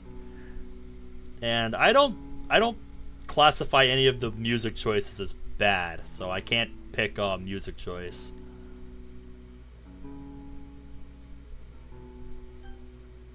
Not even an argument could Natsuki. Alright, I'm into. Nope. So, yep, all four of them. Monica's into. Just like that, they're all in. You've gotta be shitting me. You've gotta be shitting me. So, yeah. Wait a minute. Wait a minute, I just thought of something, guys. Could, the air horn we heard earlier count as irrelevant outside references?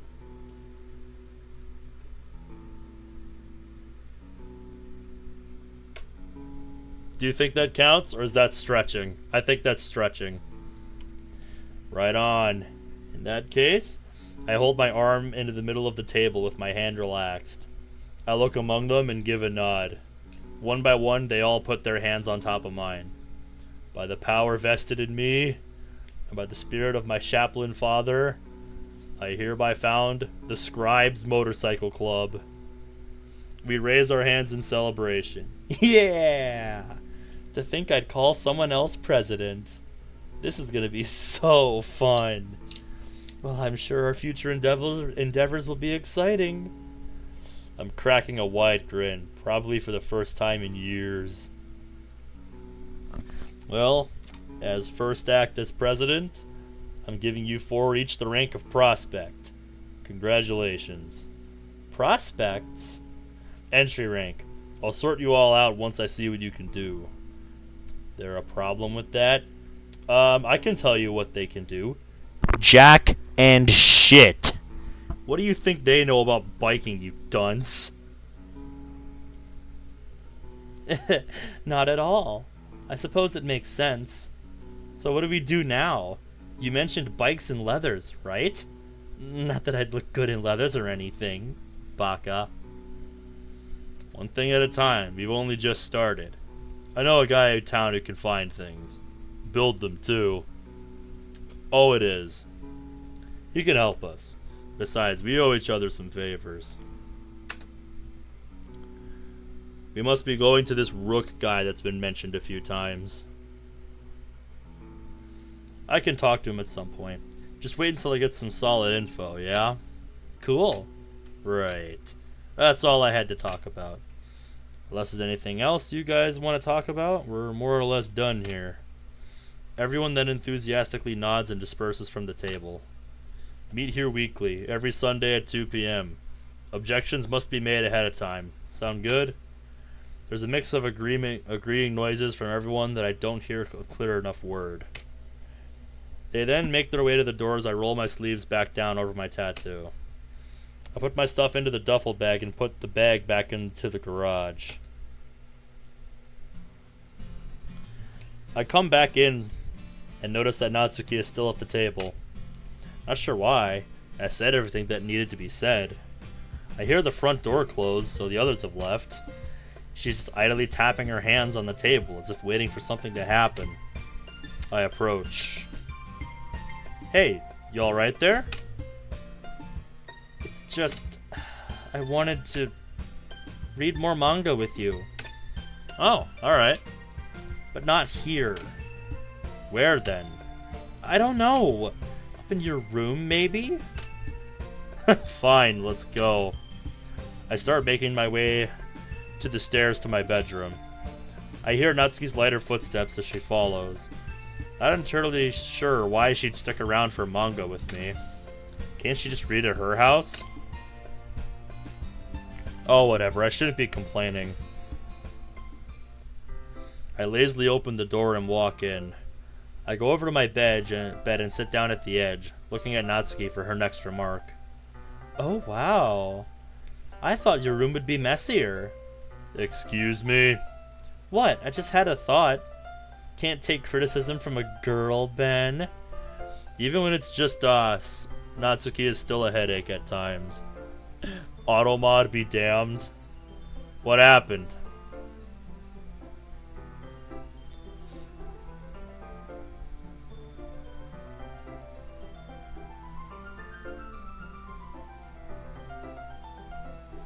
Oh, I see.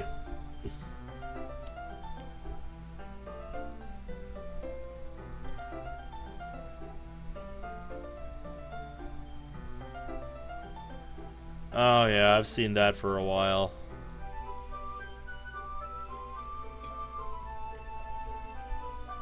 Are you always this helpful? I'm just saying. Sure you were. Now come on. Are we gonna read or what? Keeps removing your comments. That's so weird. I don't know why it keeps doing that. I guess it depends what you're saying.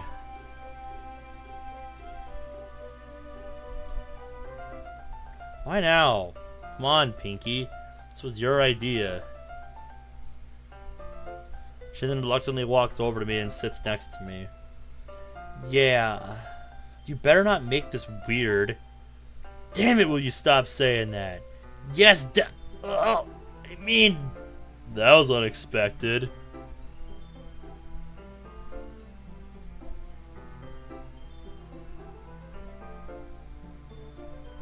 Hey, welcome back, Imprudent. What was that phrase about? And the way she stopped herself. That was odd.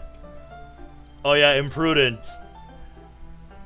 Imprudent, we got a bingo on the bingo card. What was that?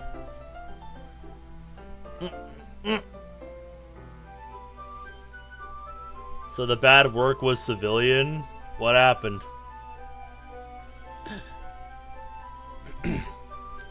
So basically, after the like 15-minute monologue that we sat and read through, he decided he's gonna form his own motorcycle club, and he asked the club after everything he told them if they wanted in, and every single one of them immediately said yes. So for that, I gave poor characterization. Because there is no way all four of them would agree to that immediately. So yeah, drawn out, gently, recolored base game UI, festival, and poor characterization. We have a bingo. I also gave parental issues because MC's daddy's dead because he got shot by the gang. Even Yuri. Let me see if I can rewind and show it here. Nope, can't go back far enough.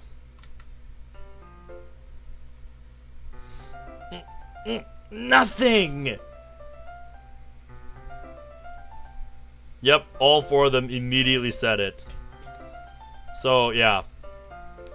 It is amazing how much of the board we've covered. There's only 7 uncovered spaces. All we need is the line, I opened my eyes, and we'll get a double bingo on top of the one we already have. Let's just read, okay? Okay. She brings up a book and opens it up. We start reading. I have a vague memory where we left off before, but this book seems out of place in the plot. Did Natsuki read some more when I wasn't around? After getting through a chapter, I turned my head her way. I notice how much closer she's gotten to me than before. It's strangely comforting. You were meant to fight against the motorcycle, Natsuki, not join them. I don't remember the story leaving off here. Which volume is this? Oh, well, this is the special edition. Got its own little arc for some of the characters. A prequel, I guess. That's the one Monica gave you, right? Yeah, it was so nice of her. Yeah, the collector's edition that only 10 were, the one where only 10 in existence were printed.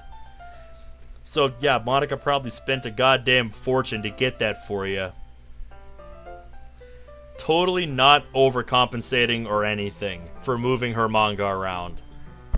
Totally realistic. I owe her a... Hey, wait, how'd you know that?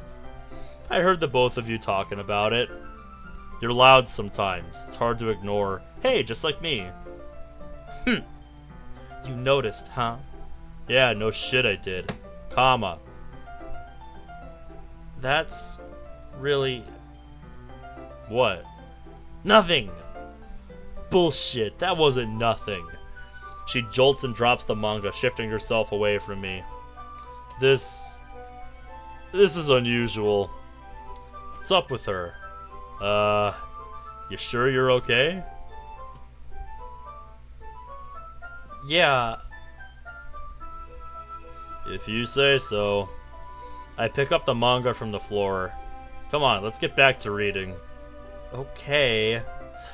I don't think this is my imagination. Something's really off with her. Not that I hated her typical aggressiveness. Much. But the way she's jolting and cowering when I try matching her attitude. Doesn't seem right. Eventually, she seems to calm down and scoots next to me again. She still looks to be a little bit tense, though. We continue reading in silence. After getting through another chapter, I decide to bring it up. You don't have to be scared of me. She has every right to be after everything you just told the club. She has every right to be. Not gonna do anything. Yeah, I know. I have some problems at home. We know. And, well, when you yelled at me earlier, you reminded me of him. Him? My dad. Oh. I had no idea. Yeah, but... Airtight safes? I guess I could see that. What the hell? You deserve to know. Know what? My dad, I don't have a nice life at home. Well, most of the time. If I'm lucky, he leaves me alone, Actually, that one might be unnecessary. Ignore that.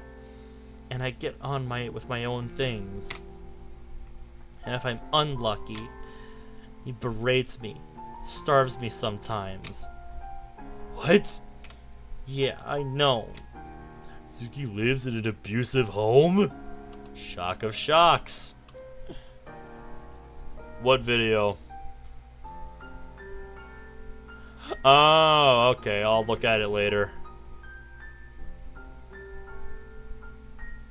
Are you fucking kidding me? Both his reaction in-game full serious and me busting out the "Are you fucking kidding me?" fucking rage comic. Are you fucking kidding me?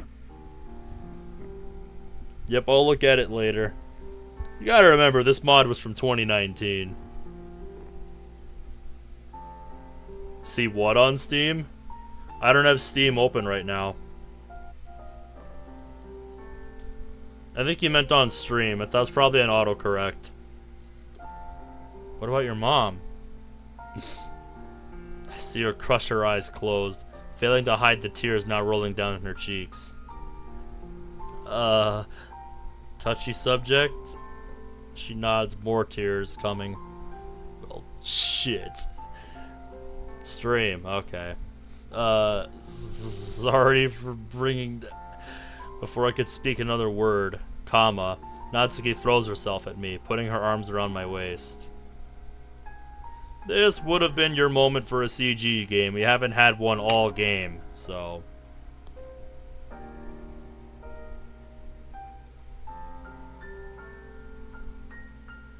I believe that it's a real Steam game, but I did not need to be made aware of its existence. And I swear if any of y'all put that in the request channel, that one's getting turned down. Like, I'm sorry, but I have some standards. I know at least one of y'all is gonna put it in there as a joke, but I'm not taking it seriously. Yeah, you gotta remember, this mod came out in 2019. That was like before the big AI explosion. So, not really. Not for this mod. This mod's missing a lot of things, dude. Like, seriously. You would have a field day picking this mod apart for everything after the first episode, which was just Act 1 Syndrome, the episode. I just let it happen. I don't see a reason why it shouldn't. Community standards win. I have to draw the line somewhere. God damn it, I knew one of y'all would do it. You did it because I said you would. Because that's how this works.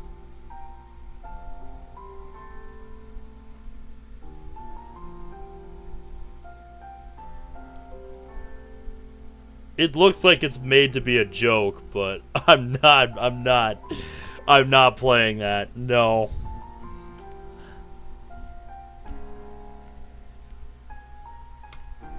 I just looked down at her as she almost buries her face into my side, trying to muffle her sobs. As an attempt to show that I care, I gently rest a hand on her head. I'm not good with comforting people. Not in this way, at least. I should really think through my word choice at times like this. Natsuki removes her face from my side slightly, and I remove my hand. She's not here anymore. Surprise, surprise. Christ, Natsuki. I never would have thought I'd see or hear her like this. I give her time to collect herself. Just be her rock, man. When I'm at home, all I can think about is how afraid I am. But with you, I feel her hug tighten. I feel safe. If I had a nickel for every time I've heard that on a Natsuki mod / route.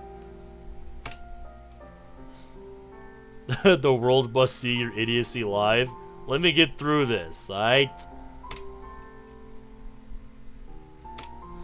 You make me feel safe. I do? Natsuki releases her grip from me and looks at me with a nod. You're nice to me. Just like Mom used to be. Back when things were simpler. When she left, Dad took it the hardest. And took out his anger on me. Shit. Is he even aware of how you feel? I don't know. Have you told the others about this? No. I don't see how they could help. What are you talking about? We're your friends. We'll find a way. No! No, you won't! I can never escape him. No matter what I do, he always finds me. Always. You can't help me. At this point, I've heard enough. I turn to Natsuki and grab her shoulders. She initially resists, but we lock eyes. But as we lock eyes, she relaxes. Natsuki. That's bullshit and you know it. Well, what can you do, huh? We can try. I remember something from her first poem she wrote for the club. People can try, but that's about it. Seemed kinda powerful, so would make sense to use it against her. That may be about it, but it's better than nothing at all. We can help you. Why do you think you come to the club every day after school? Because... She doesn't finish. Think about it. If we didn't care about you, we'd make it obvious that we didn't. We wouldn't be friends with you either. Hell, I wouldn't be here telling you all this if I didn't. Just praying I'm getting through to her at this point. Trying my hardest, and I don't know what else to do if I'm not. Well, it's not like you're here for me every day. True, but that doesn't really take away the times when we are here. You have a point. I'm not sure I want to know that recipe. Which actually reminds me. Somebody came up to me at work today asking if we sold, and I'm not shitting you, weed Starbursts. There's apparently Starburst gummies infused with weed. That's something I didn't need to know existed tonight, but I learned about it anyway. Dude just straight up came and asked me. And he was just like, hey, you guys sell this? And I just looked at it and I'm like, that's fucking weed candy. It's like, yeah, our state just recently legalized, weed. So, yeah, the state's gonna be crazy for a few years.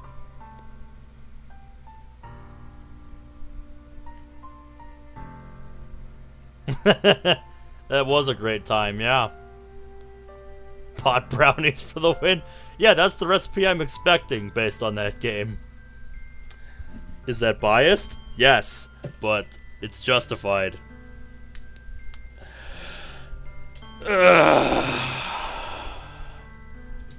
So yeah, I kind of just told the guy, no, I don't recognize that. And he's like, it's legal now. And I'm like, yeah, it is. Doesn't mean we sell it, dipshit. Thank fuck for that. I let go of her and stepped back to give her space. I'll be honest. You're probably the first person to not be mean to me. Really? I doubt that. Press X to doubt, chat. Well, when you're not being blunt. Yeah, well, get comfortable, Pinky. That second, this comma is unnecessary. Get comfortable, Pinky, because my bluntness isn't going anywhere.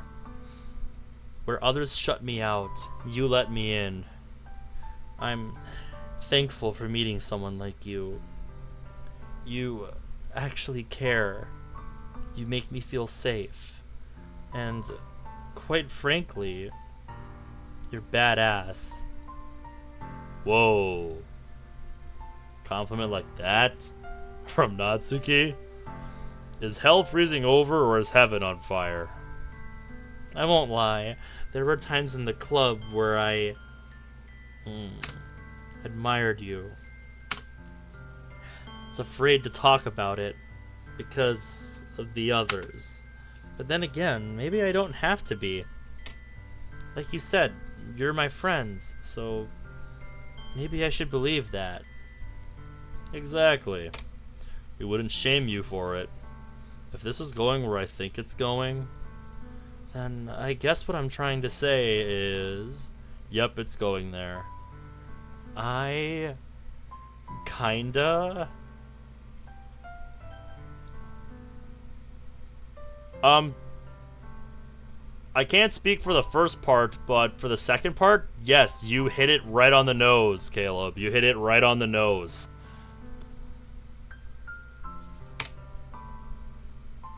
I like you.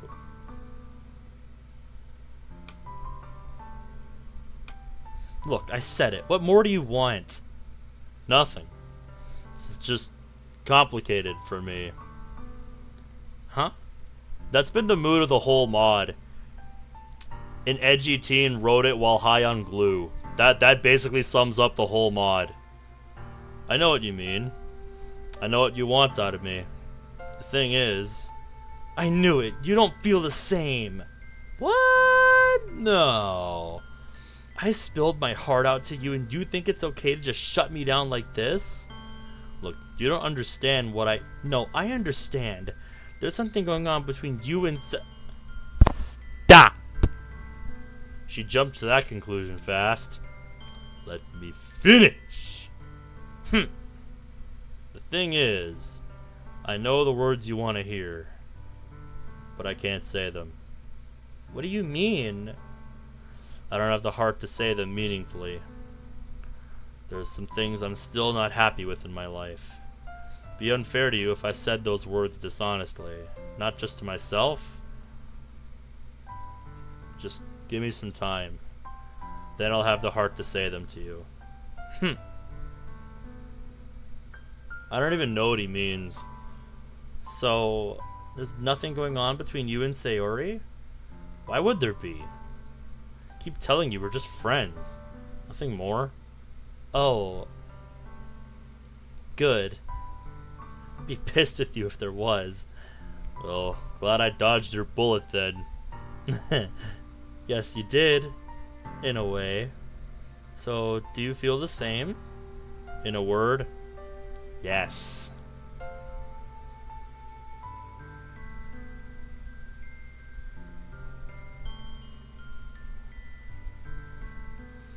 Just give me some time and I'll be able to say the words to you.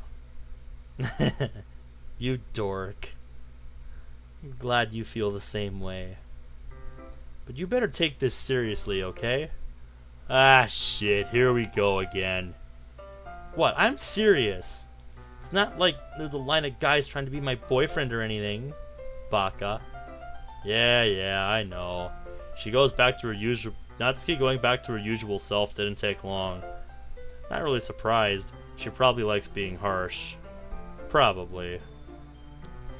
A silence fills the room for a moment. So, now what? Honestly, I don't know. Yeah, why are you still going, Maud? You said you read manga before, right? Yeah. You still have some? I might. Have a look on the bookshelf. Natsuki gets up and goes over to the bookshelf. As I'm idling and not doing much, I take out my phone.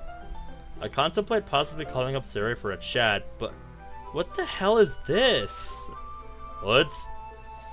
She looks up at me, almost furious, holding up a manga book. Glancing at it... Oh. It's hentai, isn't it? It's one of my old Dojin mangas a school friend lent to me. So, hentai? Is that what I'm hearing? One I forgot to give back. Whoops. Yep, smooth move there, buddy. Smooth move.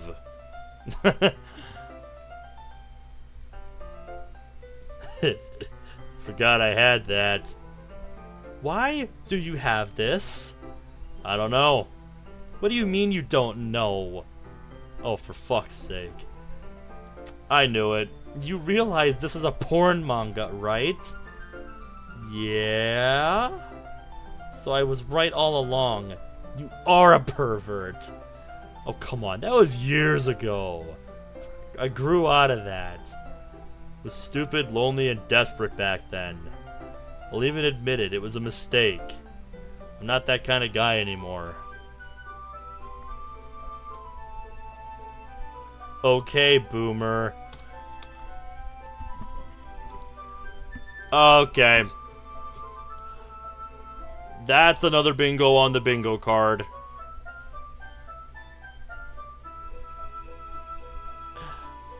For that fucking irrelevant meme reference, I am giving a point for irrelevant outside references, as if the air horn wasn't enough. So there we go. That is the second bingo on the bingo card. Good lord. Also, Asano's back. Hello. How are you again? Here comes the boom. So you found your way into my chat again, did you? How do you keep doing this? Did you finally figure out a way to make an account?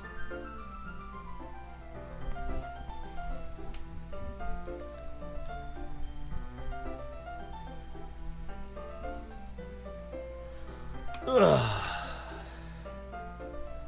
Did she just... Excuse me? You heard me. We're the same age, you fuck. Wi-Fi is a very magical and mysterious thing. Natsuki bursts out laughing, inadvertently dropping the manga on the floor. I take the opportunity to swipe it up and away from her reach. No, don't. Don't you dare, game. Don't you dare. Okay, this shit's nasty. If you fucking show something, I'm ending stream right now. What the fuck was I thinking? I opened the door and yeeted out. Just chuck it into the closet. Yeah, Natsuki's gonna find that on her way out. That doesn't mean you got rid of it, you numbnuts.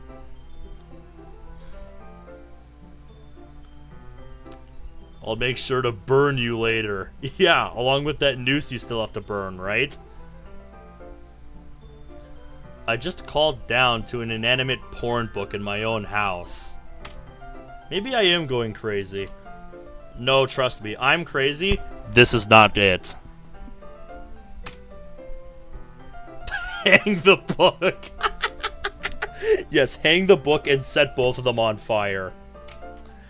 I still hear Natsuki laughing, probably from my yelling. Even if she is a little hot-headed, she's not all bad. I guess once you get to know her, you understand why she acts the way she does. Yeah, it's almost like that's the whole thing with tsunderes. I feel bad for judging her before. That's alright. Hell, she practically mirrors me sometimes.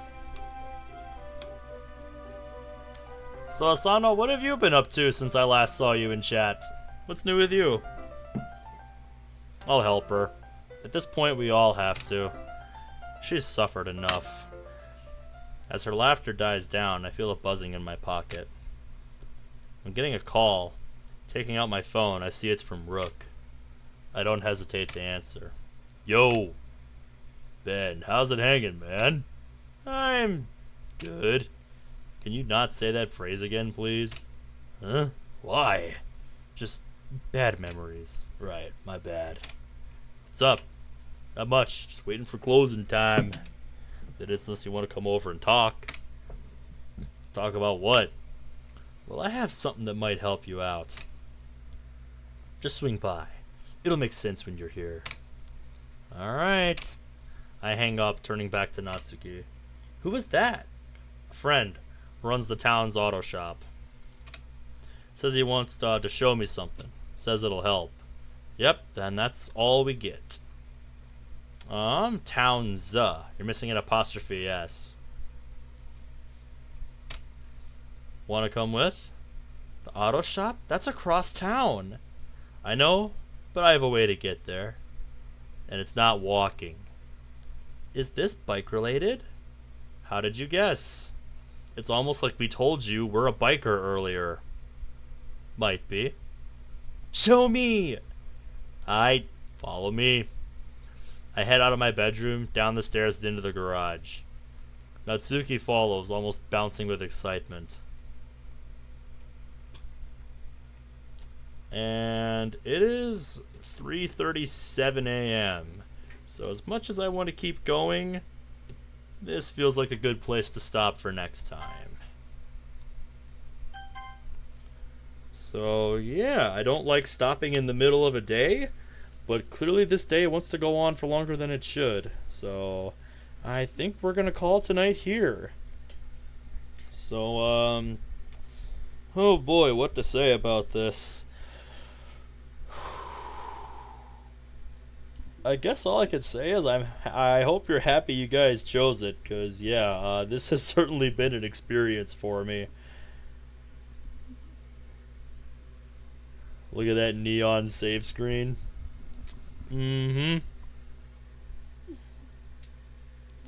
Just some leather stitching of the UI. What a good end to the session. Yes, you got a reference to a hentai manga. Good for you. Guys, I don't think Monica's impressed.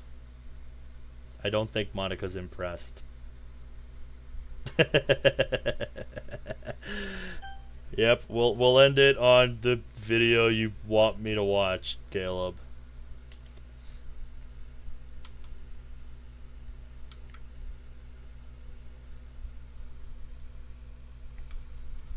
No, this is something Caleb wants to be shown on stream, so I will oblige. This is a rare peek into the shit that goes on in moderator chat. Because you sent this to us in mod chat, Caleb. This is also going to be a face reveal for Caleb. You guys haven't seen his face before. So this is going to be a first in a few different ways. Okay. Are you ready for this? Alright. Kind of shrunk my window down. So here we go. That you just remembered, you asked for this, dude. Totally healthy. Here, I gotta hook up Discord audio here so he can actually hear what he's saying. Yep, here we go. Alright. Let's do this. Hopefully it's not too loud. Here we go. Totally healthy things are going on right now. Ha. Yes.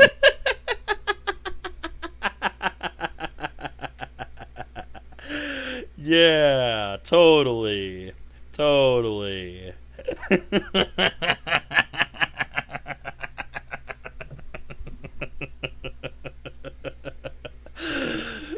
I don't know what's going on wherever you're at, but I hope it's worth it.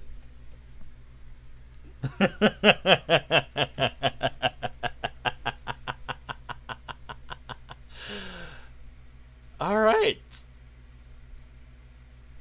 So with that out of the way,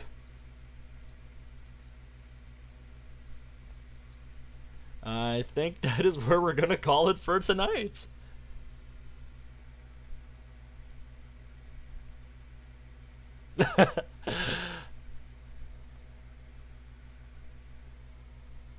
I get a little insane around the end of your shifts. I can imagine. Yeah, some days are like that. Did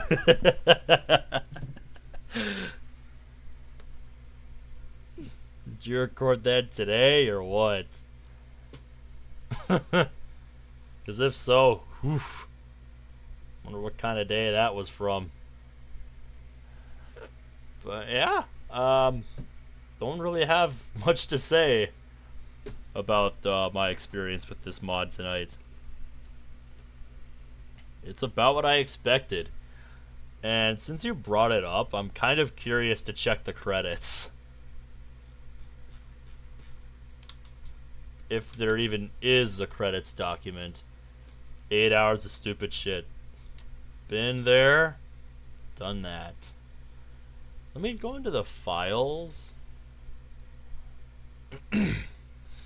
Here.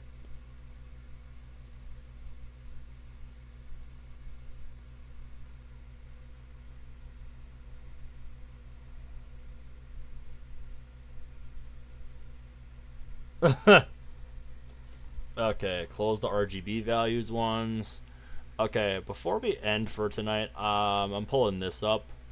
This is the README that comes with the mod. First of all, I refuse to believe this mod had playtesters.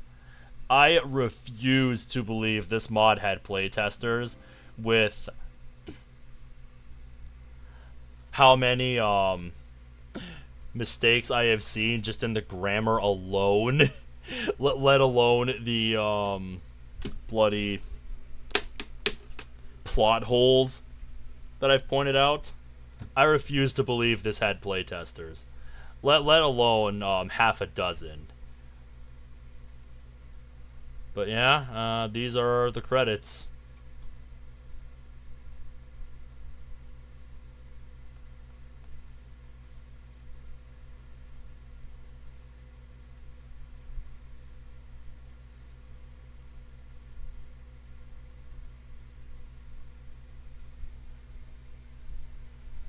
But yeah, the user that made this is named Boy Trooper on Reddit.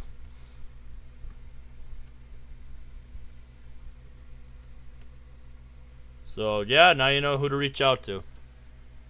There you go.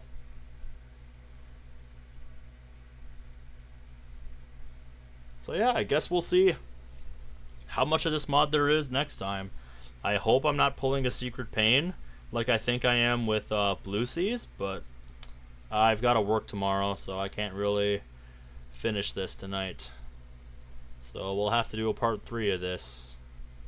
So yeah, I guess we'll see how biker shit goes.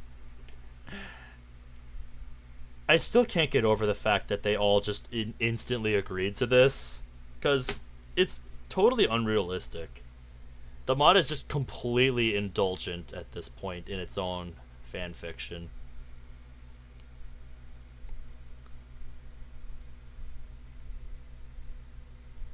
It's like I get it, but you know, you can't even try to be realistic with it. Anyway, I'm kind of just talking in circles again. So I'm gonna sign off before my cat starts nibbling at my legs again. So thank you all for watching, and I will see you tomorrow night with the advanced chambers of the original Portal. Should be fun. So until next time, take care.